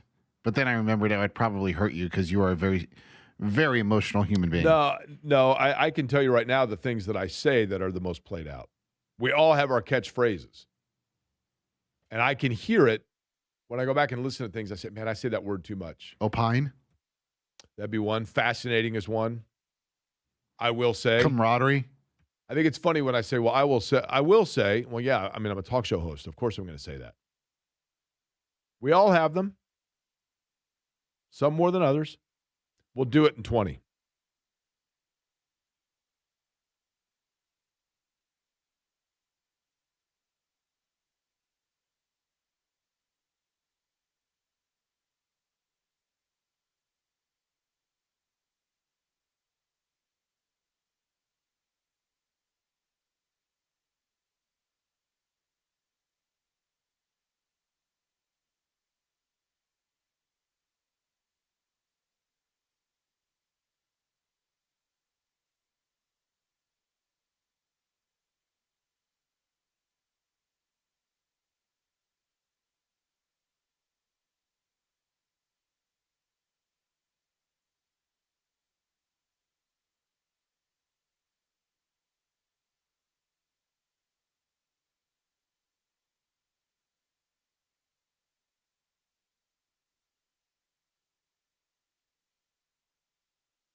Query and Company on 93.5 and 107.5 The Fan. Hey, good afternoon to you. My name is Jake Query. Eddie Garrison, the other voice you hear on this program. It is Query and Company here on 93.5 and 107.5 The Fan. And in case you are curious, some 2 years ago when this radio station put this show on, because we've done different variations of it, but needed a new name for it, might have been more than a couple of years ago, but there was that outfit that Indiana University some 15 years ago. They paid, I think, $150,000 to have them redesign the IU logo. And they came back and said, you know, the U should be more angular down in the bottom corners instead of just rounded. And go ahead and give us our $150,000. That same outfit came up with the name of this show, Query and Company. You folks are all part of the company, and I am thrilled and happy to have each and every one of you listening to this radio program. If you are new to the show, basically what we strive to do each and every day is to educate and entertain, and it is never necessarily in that order. And I'm not saying that we deliver on either. But the goal is simple, and that is each day, it would be my hope that when you are on your way to lunch or you are simply having us as accompaniment to whether it be something you're doing at home or you're at work, whatever it might be, that you listen to a couple of guys and you feel like you're just sitting around hanging out with buddies around a campfire or at a sports bar and talking sports, having fun, not taking things too seriously, unless it merits that, in which case we can do that as well. But I certainly appreciate all of you who have joined in to the program. We have guests on the show from time to time. They are on the Swab 2-in-1 hotline, which is perfect because if you take the two of us, both Eddie and myself, notably, and the one, that would be me, what you actually hear is Swab, if you don't mind me saying so. As a matter of fact, when I was in high school, I used to routinely chant out Rico, and the rest of my graduating class would chant Suave, because that's essentially, you know, kind of what I was known as. I was wondering how long until we got that joke. What's that? I was wondering how long until we got a Rico Suave joke on here. Now, there are some things that we say with repetition, probably to the point of them being overly redundant, which is, in fact, repetition. My cousin Doug's wife, Julie, who actually was part of the chant that used to, when I would yell out Rico, say Suave, because she was my graduating class in high school. She points out that both my cousin and I apparently say, let me ask you this. Now, Eddie, have you heard me? Let me ask you this, Eddie. Have you heard me say that? Oh, I would be hammered if I said I would say, if I would take one shot for every time you said that. We talked earlier about, and before we get into kind of the most played out things in sports as part of our power rankings, that's one of the things we do on the show that you folks will hear. Last night being the Home Run Derby and this being the All-Star Game tonight, and I do look forward to the All-Star Game. I have always enjoyed the Major League Baseball All-Star Game because it is the Midsummer Classic, and there is a charm and a nostalgia that comes with that, and, you know, understanding and just feeling that the lore of yesteryear and the magic of baseball, which is, in baseball, is a great summer sport. There's no doubt about that. I have a great appreciation for baseball in this respect, in the fact that I do think that it is the one sport that still, and I'm not saying there aren't others. I mean, we obviously air the Fever games, the Colts games, Pacers games on this radio station. So I love the magic of, and I broadcast sports. I mean, I'll be in Nashville this weekend for what will be, Eddie, did I tell you this already? Maybe 20 times what number race this is for me? No. I was on a flight recently. It's like a year ago. I got really bored on a long flight, and I happened to have the IndyCar media guide with me, and I thought, you know what? I wonder how many races I've done, IndyCar races I've done. And this weekend will be, because I marked it, I said, oh, well, this will be blank, like a landmark race. So I do broadcasts for racing on the radio, and so I have an appreciation and affinity for the magic still of sports on radio. And I think baseball does it as well as any. I think baseball play-by-play there is a magic about it. You know, Howard Kellman here in Indianapolis is an encyclopedia of baseball knowledge. And when you listen to him, you learn different things about the game because there's more downtime in baseball. There's a charm to baseball on the radio. What number race do you think it will be for me this weekend? Storytelling, Jake. That's the best way to describe what That is correct. Baseball broadcaster has to do, just because there's so much downtime. But number 300. That is exactly correct. Oh, really? That is exactly correct. This Congratulations. will be my 300th race. Is it your final one? Good question. Well, I didn't know if you were going to say something bad again. That was a Freudian slip at Mid-Ohio, but thank you for bringing it up. You're welcome. Good question. I didn't know if you were like in How I Met Your Mother. Barney Stinson is challenging Robin Scherbatsky, who is a TV reporter at the time, to do various tasks while she's on television, just because there's a running gag that nobody watches, and so he would pay her to do certain things. And I didn't know if that was a situation where somebody was paying you to see what you could get away with saying, and that was just the trial run? No, that was definitely, we're talking about my mishap at the Mid-Ohio Sports Car Race, last race out for IndyCar. My broadcast area is the keyhole. It's called that because the area of the racetrack looks like a keyhole. And I have been in the keyhole for probably, of the 300 races that I will have called, 18 of them probably have been in the keyhole. And it's an 85 or 90 lap race, depending on the year, I think. So I've probably said the term in the keyhole 600 times in my career. And this particular race, we had a race off pit road, which when you come off of the pits at Mid-Ohio, you blend into the keyhole. And so therefore, I'm usually the first one to be able to tell who at pace is ahead.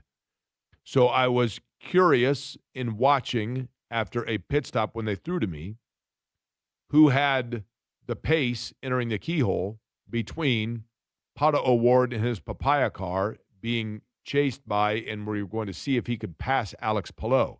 And I was thinking to myself, that's a lot of alliteration of the letter P. So as they're coming to me in the keyhole, I'm getting ready to say, Pato and his papaya try not to be passed by Alex Palou coming off the pits.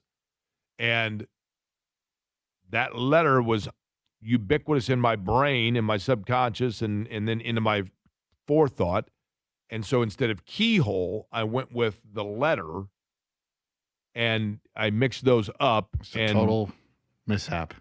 Yes, it was a complete error on my behalf. And where I erred, truthfully, and I apologize for it, I caught myself as soon as I said it, and instead of just letting it go as a slip, I pointed it out by saying, obviously I meant keyhole. I probably should not have pointed out my understanding of the error, but I was stunned myself when I said it.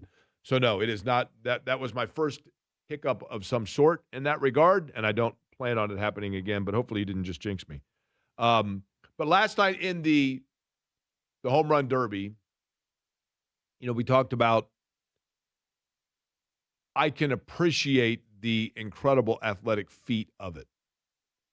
And the All-Star game itself, one of the things that has caught my attention of late, and it's the relativity of sport. The relativity of sport, meaning that sometimes I think we get caught up in sport of thinking that something like what's in the now is going to be in the forever. And I mentioned the other day when John and I were talking that on social media, you get like you get in your algorithm, you'll be scrolling through, whether you're on Instagram or whether you're on TikTok or whether you're on Facebook or whether you're on X post Twitter or whether you're on the MySpace. Eddie's big on the MySpace. And all of them, when you scroll through them, you get things that show up in your feed. And I'm grateful for this. I'm very thankful for this. Lately, I have been watching, because they keep getting fed to me because I keep clicking on them, the videos of starting lineups of old All-Star games. The 76 All-Star game, which was in Philadelphia. Today is, of course, tonight will be in Philadelphia as well, because it was the 76 was the bicentennial. This is the 250th anniversary of this country, the birthday, if you will. And so Philadelphia is that's the epicenter of all things when it comes to, which is interesting because New York was our first national capital, and Boston is obviously where the revolution began. But Philadelphia, because of the signing, Independence Hall and all of that, Philly is still, I think, what people think of with the birthplace of this country. And the 1976 All-Star Game, there were, of the 8 position players, 5 were Cincinnati Reds. And the Philadelphia fans weren't having it. So they were booing unmercifully during the starting lineups, every player. The non-Cincinnati Reds starters, Greg Luzinski, Dave Kingman, Steve Garvey. Every other starter for the 76 All-Star Game was part of the Big Red Machine.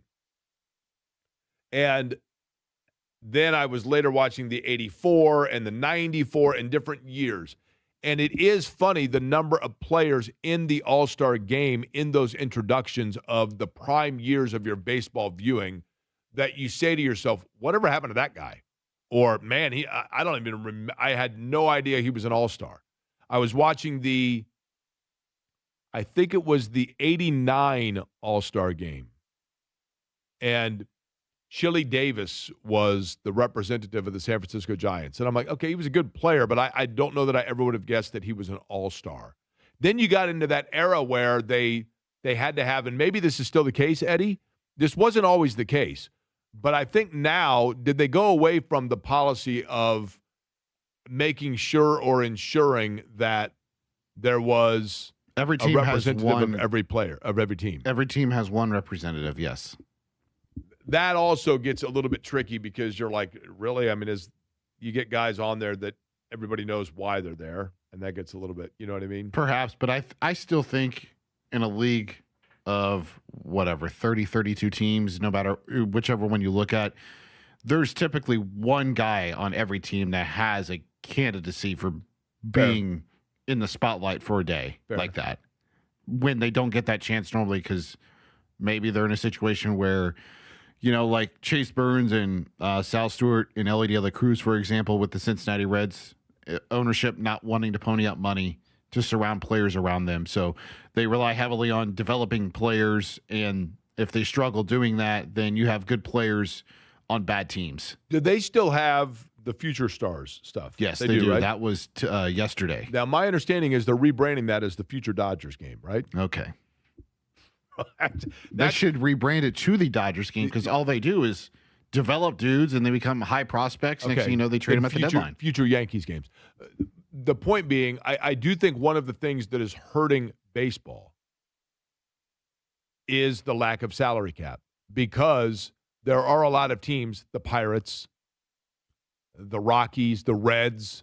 The perception is there that they don't spend and that once they develop players, then the Yankees or the Dodgers come in and swoop them away with by paying the big money for them.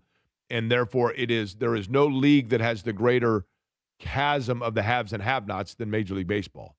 It's like a caste system almost. And I do think that has turned people off because the NFL, part of why the NFL is the 800-pound gorilla that it is because due to revenue share and salary cap, and the way that they do the draft and everything else, every team in the NFL, you've got to be really incompetent in the NFL to be terrible for more than 3 years. Well, look at the Cleveland Browns, Jake. Fair. But even the Browns, though, I mean, to your point, I also think they still have made. I mean, the Browns were in the playoffs 3 years ago. I agree with you there. And like this upcoming offseason in winter will be very, very fascinating for the Major League Baseball because it's time for a new collective bargaining agreement. And that right there is a big, big talking point amongst baseball fans, reporters, is the salary cap and if they're going to institute it or not. I think one of the things, if there's one thing that helps baseball, it's that the two teams that spend the most and as a result are the most consistently dominant are two that have the cleanest, most historic uniforms in represent the oldest guard of baseball. And by that, I mean the Dodgers and the Yankees. Mm-hmm. If it were, because that still gets the transcendent passerby fan because they know of those brands. If the Arizona Diamondbacks and the Minnesota Twins were the two teams that were outspinning everybody, I don't know that you would have the same level of intrigue of generational fan base like you have with the Dodgers and the Yankees. But either way, when it comes to talking about money and things like that, that stuff all gets pretty played out, which leads us to another round of, in fact, power rankings here on Query & Company. Power rankings on Query & Company. Okay, the power rankings that we're doing today are played out things in sports, things in the world of sports that you're simply tired of, you've had enough, it's time to move on, the expiration date has arrived. And I will say, I lump the home run derby. The home run derby is unfortunately associated and guilt by association with the dunk contest in the NBA, because both of them are exhibitions of incredible skill and athleticism that take place as precursors to their respective all-star games. And the dunk contest, I'm literally not even allowing the dunk contest to be listed in our power rankings of things that are played out, because that is the most obvious answer. I am convinced of this. I will die on this hill. And we will take phone calls from people after this of things you're tired of in sport. Maybe you're tired of the power rankings. But the All-Star game, I cannot imagine. And it's an incredible display of athleticism every year. And it's unfortunate that we take it for granted, perhaps. But after Julius Erving jumped from the free throw line to win a dunk contest, and after Darnell Hillman wore the bottle shop shirt because he'd been traded from the Pacers but was there in the dunk contest but could no longer wear a Pacers warm-up because he'd been traded before the dunk contest began and wore a bottle shop softball shirt while dunking. And while Dominique Wilkins and Michael Jordan had their great dunk-offs, and then Vince Carter basically put his entire arm through the hoop, and Dwight Howard dressed as Superman, and Blake Griffin jumped over a car. After all of those things, you just kind of ran out of material. And so I think most people would agree with me that the dunk contest now is played out. You got G League players that are winning it. So I'm putting the home run derby by association in with that, and I'm taking those two off the board. They are off the board as actual things that you can list. Okay? So with that, Eddie, I will let you decide which of the two of us is going first. Number 5. I will go first, Jake. And to me, number 5 is something that we have talked about aplenty here within the last month. And I'm tired of it. I think it's ridiculous. I think it needs to stop. This is a professional sport. She is a professional player, and she is just like any other superstar in any sport. There is no need for all the micro-analyzing, watching her celebrate in the locker room and her body language and how she acts when Stephanie White congratulates her on something, or the fact that, Kelsey Mitchell is left in the game to stat pad. I'm tired of all of the Caitlin Clark over-analysis and micro-analyzing every single thing she does. It's played out, and it's dumb to begin with, and it just needs to stop. Okay. I talked about it yesterday. I mean, obviously, I cannot disagree with you on that because, as I said, there is becoming a distraction over the fact that no fault of hers, that there are a high percentage of Caitlin Clark fans that are not actually Indiana Fever fans. Yes. And so, yes, I'm on board with that. All right. My number 5 on this, and I'm not trying to be yelling at clouds, and I'm not trying to say that I want it to be the no fun league. But you are a defender in the National Football League. You're a corner or you're a defensive lineman or whatever it may be. And occasionally part of the game, turnovers are part of the game. And if you get a key turnover when your team is up by 4, Marlon Jackson, you're Marlon Jackson and you get a turnover like that and an interception like that that will alter the trajectory of your life forever. I totally get it. Totally get it. But I got news for you. Week 4, you're playing the Atlanta Falcons, and your down by 10 in the second quarter and you get yourself an interception on the 28-yard line, and you're grabbing the football with all other guys on the defensive unit, and you're running and sprinting to the other end, and you're sliding in and acting like you're on a beach taking photos and everything else. Played out, man. It's over. It's done. I am tired of the defensive turnover celebrations in the NFL. It's played out. Number 4. Moving on to number 4 for me, Jake, and it's something that I think was airing last night after the Home Run Derby. It is something that you and I talk about every single year when it approaches NBA All-Star Weekend. Now, you can't really do this in the NFL just because you would have to actually have people that qualify in this category. Celebrity All-Star Games. Ah, okay. And air quotes around celebrity. Yeah. I'm sorry, somebody who is a Twitch streamer is not a celebrity.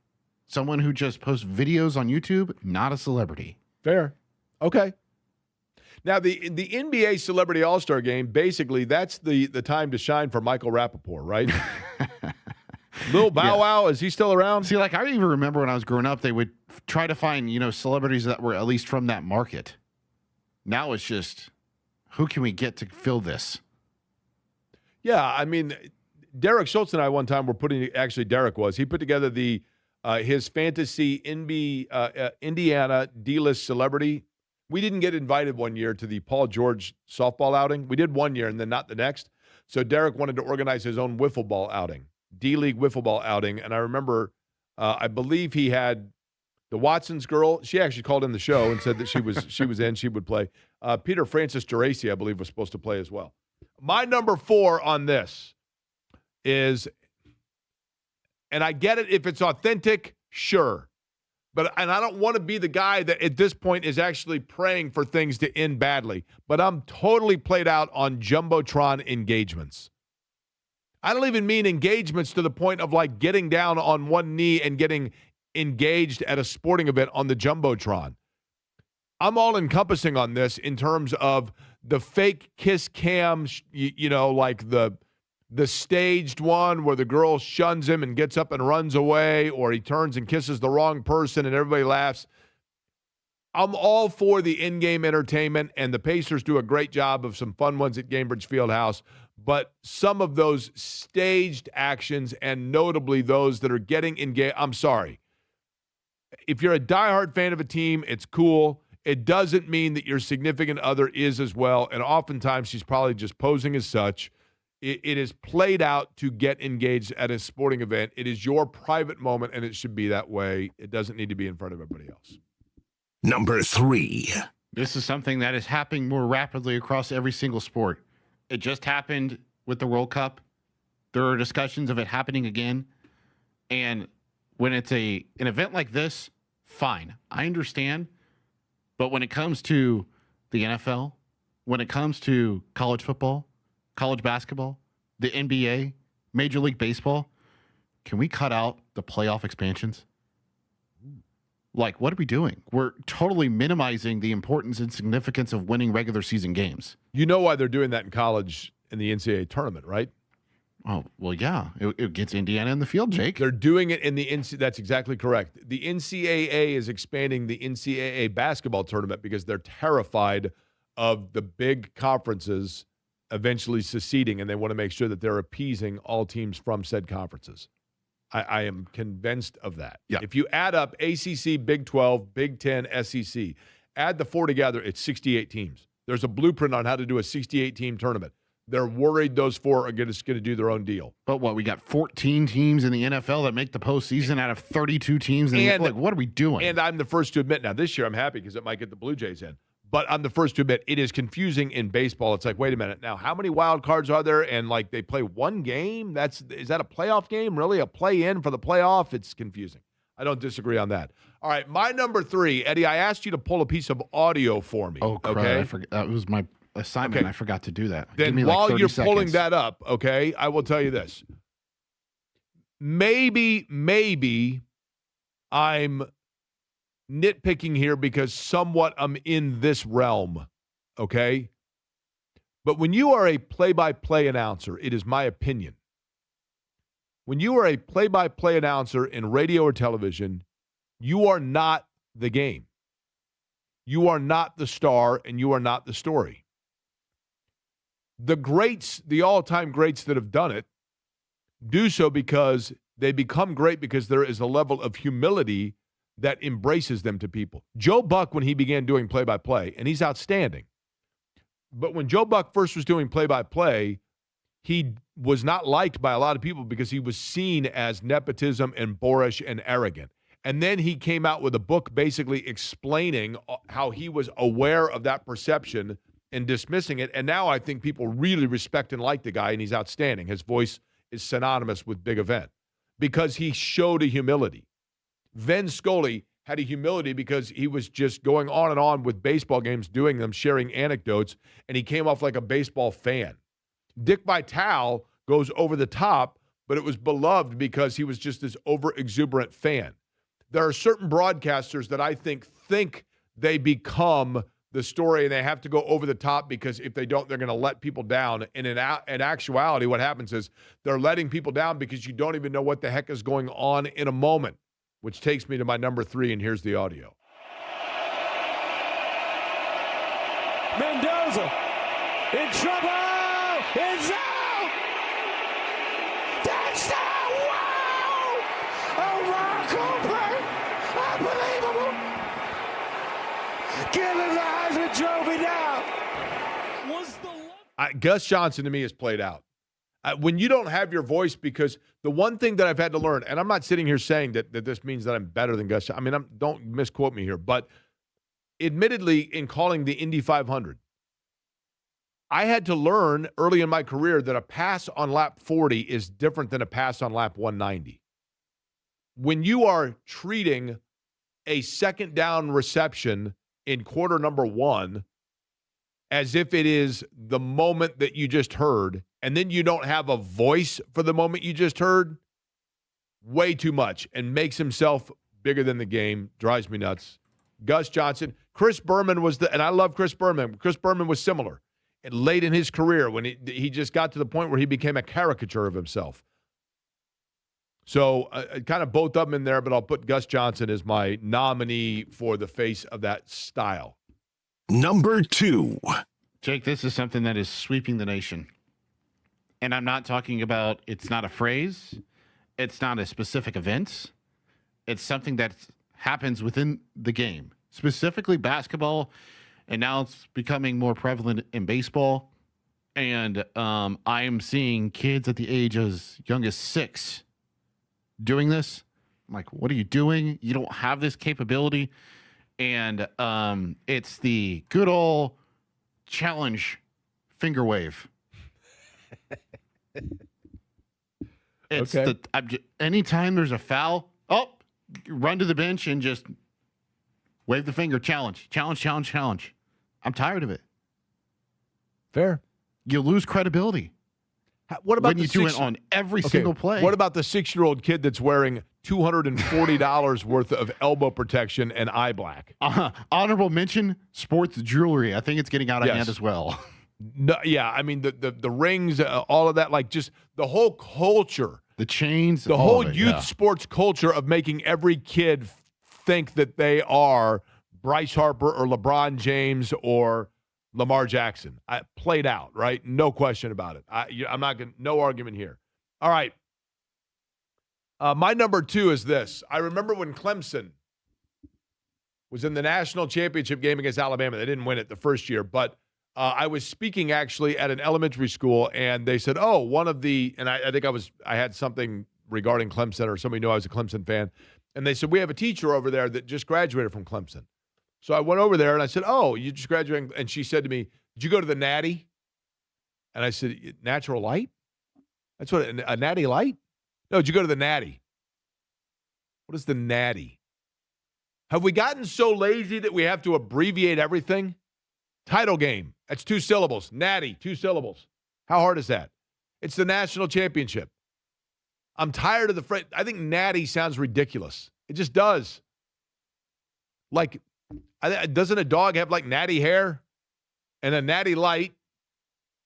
Kevin Bowen got in trouble, I think, for throwing one at Carb Day one year. Yeah. All right. Hold on to it. We'll come back. We'll give you our number one's most played out power ranking version next.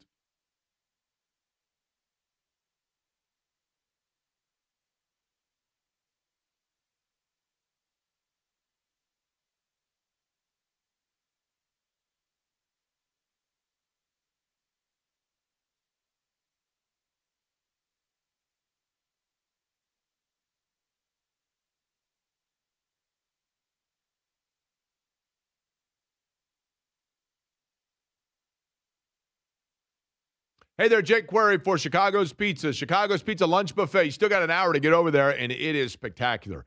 Hand-rolled breadsticks, traditional pizza, deep dish pizza, a salad bar with all the fixins. Did I mention the breadsticks? Did I mention the dessert pizza? And you may be saying to yourself, boy, I can't decide between the salad bar and the pizza itself. No problem. All in one. Because it's a lunch buffet at Chicago's Pizza with a story in every slice and a company that is based right here in central Indiana since 1979 with 19 central Indiana locations and 26 across the state. And with Chicago's Pizza, you get all that lunch buffet plus a soft drink for a price that is the same, probably even better than what you're going to pay across the street for some place that you're going to probably feel tired and greasy afterwards. Not the case with Chicago's Pizza. And if you're saying to yourself, Jake, that's wonderful, but I got a meeting. It's going to last me till 2 o'clock today. No problem. You can still go in there for lunch. Or go tonight for dinner for the Chicago's Family Meal Deal. 2 medium, 1 topping pizzas and a fresh order of breadsticks for just $25. Chicago's Pizza is the best. They are great folks. They have a story in every slice and a pride in what they do. Find a location near you at chicagospizza.com.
You're listening to Query and Company on 93.5 and 107.5 The Fan.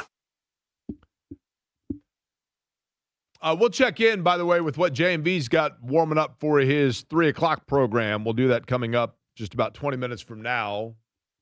Brought to you by the good guys at Love Heating and Air. Love-HV and gals. Love-HVAC.com. 317-353-2141. An official Heil heating and cooling dealer is Love Heating and Air. They bring us that crossover talk each and every day. We are doing our power rankings of the top 5 things in sports that we just feel are played out, right? For example, power rankings on a day when the All-Star game's happening and nothing else is happening in sports. Maybe that's what many of you would say. But I do think there are a lot of things in sports that sometimes maybe we even say to ourselves, like, I'm glad somebody said it. To recap, Eddie, if you could please, for those that are just joining, count down for us 5 through 2 for each of us. Okay, so Jake, these are the 4 that we have revealed so far on your side of things. Number 5, the NFL turnover celebrations. Number 4, Jumbotron engagements. Number 3, Gus Johnson. Number 2, the term natty. Okay, and for you? For me, number 5, Caitlin Clark over-analysis. Number 4, celebrity. And we could put the air quotes around celebrity. All-star games, playoff expansions over it, and challenge signal, like the finger wave, the waggle. Now, do you have any audible mentions on what missed the cut for you that you thought about? Like I said, I think the dunk contest, it goes without saying, right?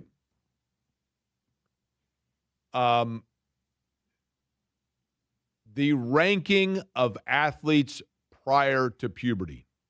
Okay. And I hate to say it in that scientific a term, but like I have always said, show me a dominant 6th grade center and I'll show you a future backup JV point guard.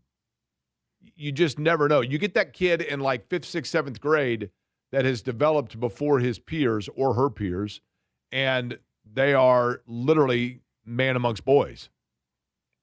You just never know how good players are going to be. And just the over-celebration and the excessive acceleration of deprioritizing for sports and young kids what it should be about, which is teamwork, learning a new skill, being with your friends, the overemphasis of the importance of winning and being ranked and being dominant at younger and younger ages, to me, is played out. That would be one. One for you? Honorable mention for me, and I have expressed my frustration and level of over itness with this thing, and it's these college football and college basketball players that post the "I am declaring for the NBA/NFL draft," and you check in on them, and they have 0 eligibility left. So the ones that are like joking around about it, you mean, right? Well, they're not joking. They're like, "Oh yeah, it's been a pleasure being blah blah blah blah blah." 33 out. Like, really? Okay, how about who's this? going to remember you in 4 years? The over analysis and celebration of recruitment. Yep. And these people that then give grief to a 17-year-old kid over their decision. I mean, good Lord. You know, the biggest recruits in Indiana basketball history, in no particular order, but Lawrence Funderburk, Charlie Miller, Andre Patterson, Jason Collier, rest in peace, Jason Collier, who was a good player and a good guy. Delray Brooks, Noah Vonleh, Romeo Langford, Christian Lander. Christian Lander's that's the poster child of it, right? I mean, good Lord. Christian Lander, who ended up averaging like 4 points a game as a 23-year-old at Western Kentucky. Mm-hmm. You just never know. That's not a knock on any of those guys. You just never know. Great players at Indiana. I mean, who do you think for Indiana turned out to be the better sign, Eric Gordon or Etuan Moore at Purdue? Right? I mean, you just never know. Recruiting's an inexact science. So the over-analysis of that drives me nuts. This is from Verlin on the text line, Jake, and I didn't get to make my joke on air. I made this joke to my only friend, Alec. I think it was him. But the Taylor Swift and Travis Kelce wedding, 100% agree. And the comment that I made in the joke was that there was more hardcore and true journalism for the Taylor Swift and Travis Kelce wedding than there has been in 10 years. Okay. Fair. I will say the Taylor Swift and Travis Kelce, like, hatred to me, though, is played out as well. Yeah. I mean, Taylor Swift literally is her own economy. I'm not a fan. I don't know any songs, whatever else, but these people that have this incredible disdain for her, I get being like worn out over it, but I mean, it gives young girls in particular a thing to do with their parents and enjoy it. But in addition to that, she literally is her own economy. She jump-started the economies of hospitality in downtown areas around the country for a year straight. Okay, our number one, if you will, Eddie. Okay, here we go. Number one. All right, Jake, I will go first here. Do you know what Tyler Snoop Huntley, Mitchell Trubisky, Joe Flacco, and Shadur Sanders all have in common? Could you give me that list again, please? Tyler Huntley, Mitchell Trubisky, Okay. Joe Flacco, Okay. Shadur Sanders. Do you know what they all have in common? Do they share it in common with Deshaun Watson? No. So they're not all. I think so. Yes. Yes. They're all quarterbacks in the Browns camp? No. Okay. Good guess. Good guess. But Then no. One more time the list, please. Mitchell Trubisky, Okay. Joe Flacco, Okay. Shadur Sanders, and Tyler Huntley. I don't know. They are all Pro Bowl quarterbacks. Okay.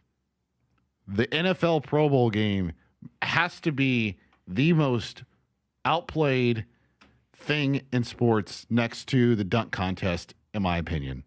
Like, there are guys that may have things in their contracts for this, and when you look back on their career, you're like, this guy was a Pro Bowler. You Fair. look at his stats and like, oh, that's because he was the 8th alternate. He was the 8th quarterback that I hear you. on that list. They had to go through 7 other guys who said, no thanks, I don't want to do this. And so they become, a Pro Bowler. Not to mention, it has totally gone away from actually being football, and it's, flag football out there? 7-on-7 or 11-on-11 or whatever. Totally overplayed. They could get rid of it for all I care. Okay, my number one. And it's not because I just started playing golf 2 years ago. In golf, there is obviously an etiquette. I understand that. And at golf tournaments, there's an etiquette. I understand that as well. And some of it's a little tired in its own right. But when you have a tournament where it becomes known as it's the one place where you can kick back, and as a fan, you can have a beer and you can cheer and you can kind of just untuck your shirt a little bit. That's cool. I get it. But all of these, like, basically wannabe PGA golfing frat boys from across America that now descend upon the Waste Management Open to treat it like their own personal playground and take it to the extreme of, look, they gave you an inch when it came to bending the rules of protocol and decorum, and you've now turned it into 10 miles, and it's played out. Mashed potatoes and all that stuff, and the razzing and Jackass. Throwing beer cans out on the green and all of it. It is so played out. If you're going to the tournament because you like the fact that you can just have a little bit of fun, that's cool. If you go there because you have a designed list of things in which you're going to act like a complete jag, then stay at home. Jackass. And it has worn itself, the Waste Management Open. It has gone too far now to the point where, as I always say, if you go out of your way to be unique, you are in fact ordinary. And if you're going out of your way to be a complete moron, then you're just the same as every other moron out there, and it's defeated the purpose. The Waste Management Open is my number one most played out things. But then again, I never really liked it to begin with, so maybe that's why I think that. We'll check in with John. We'll see what he's got cooking as part of the crossover brought to you by the good guys at Love Heating and Air, an official Heil heating and cooling dealer. Love-HVAC.com is the website. 317-353-2141 is the telephone number. Over 100 years of customer service, commitment, and great product from Love Heating and Air, and now as an official Heil heating and cooling dealer, you're even more assured of what you get each and every time you call them with 24-hour on-call maintenance and a family-owned business based right here in central Indiana. Love-HVAC.com, 317-353-2141. We'll check in with John next.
You're listening to Query and Company on 93.5 and 107.5 The Fan.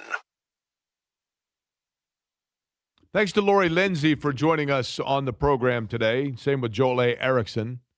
A couple that are with the program, no question about it. That's true. I bet you J&V will have some opinions on things that are played out in sport. Let's hope we can get a hold of them before the show ends in 3 minutes. Is it 3 minutes? That's contrary to the time that you gave me earlier, Eddie. Right?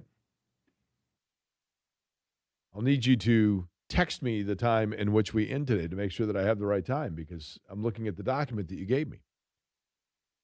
I want to make sure that we get to Rich Eisen in the right time. I'm a little nervous, Eddie. You tell me what to make of this. The vet is coming over for an in-home vet visit for Boo, the show cat. And I don't know how that's going to go, but I can no longer get him in his crate. J&B joins us now to find out what he's got cooking for his show at 3 p.m. today. John, what's on the big program later? Garth Brooks tickets we'll give away for that twin bill, I guess. Back-to-back nights coming up in August at Cambridge Fieldhouse for Garth Brooks. We'll talk to Racewell a little bit earlier today. I should say later on today. Mike Glasgott's going to join us from down in Bloomington. I think he works for Sarkis Tarzian, where Joe Smith worked, and obviously you and I have a great deal of knowledge and understanding of what Joe Smith and his boys meant around IU athletics, or just high school athletics in general around Bloomington, a significant loss. And I wanted to discuss that with Mike a little bit later on today, too. Yeah, Joe Smith is one of those, John, for those that don't know, pre- and post-game for Indiana University Athletics for years with Don Fisher, and a staple amongst high school sports in Bloomington and covering it. But his voice was synonymous for you and I and our generation in being, the Big Ten scoreboards and everything else. And I did not know Joe, but by all account, a truly dear man that will be missed by a lot of people. Yeah, I had a friend, and I think you know him as well, John McHugh, downtown Johnny, that worked at TTS for a number of years. His nickname for him was Jim Rockford. He called him Jim Rockford because he thought he kind of resembled James Garner and Jim Rockford. But he was, a fantastic character and somebody that everybody knew around Bloomington. And I think Zach Osterman had a great article about that in the Star this morning, talking about how that is a gap, a hole that's not going to be filled around Bloomington. That is true. John, you are obviously in studio, I believe, today, but you're on the road here still this week, correct? Yeah, I'm on District Tap on Friday. I think Tamika Catchings will join the show for that. More details coming up later on today. And then Moran's Bar and Grill, Jake, in Anderson, Indiana. Outstanding. First time for a Tavern Tour. Moran's. Outstanding. All right, John, we'll be listening at 3 o'clock today, and I know that, appreciate it, that Cardinal Jack will be listening because I ran into him yesterday, who I used to know from the old Hardwick days, and he's like, oh, man, I go to J&B remotes and love it all the time. So certainly a lot of fun will be had today coming up at 3 o'clock on John's program, and then the remotes for the remainder of the week as well. All right, we'll be back with you tomorrow. All-Star game, we'll talk about it, World Cup as well, and we'll get back into the fever hot and heavy tomorrow as we begin at 10 a.m. Thank you for listening to Query and Company.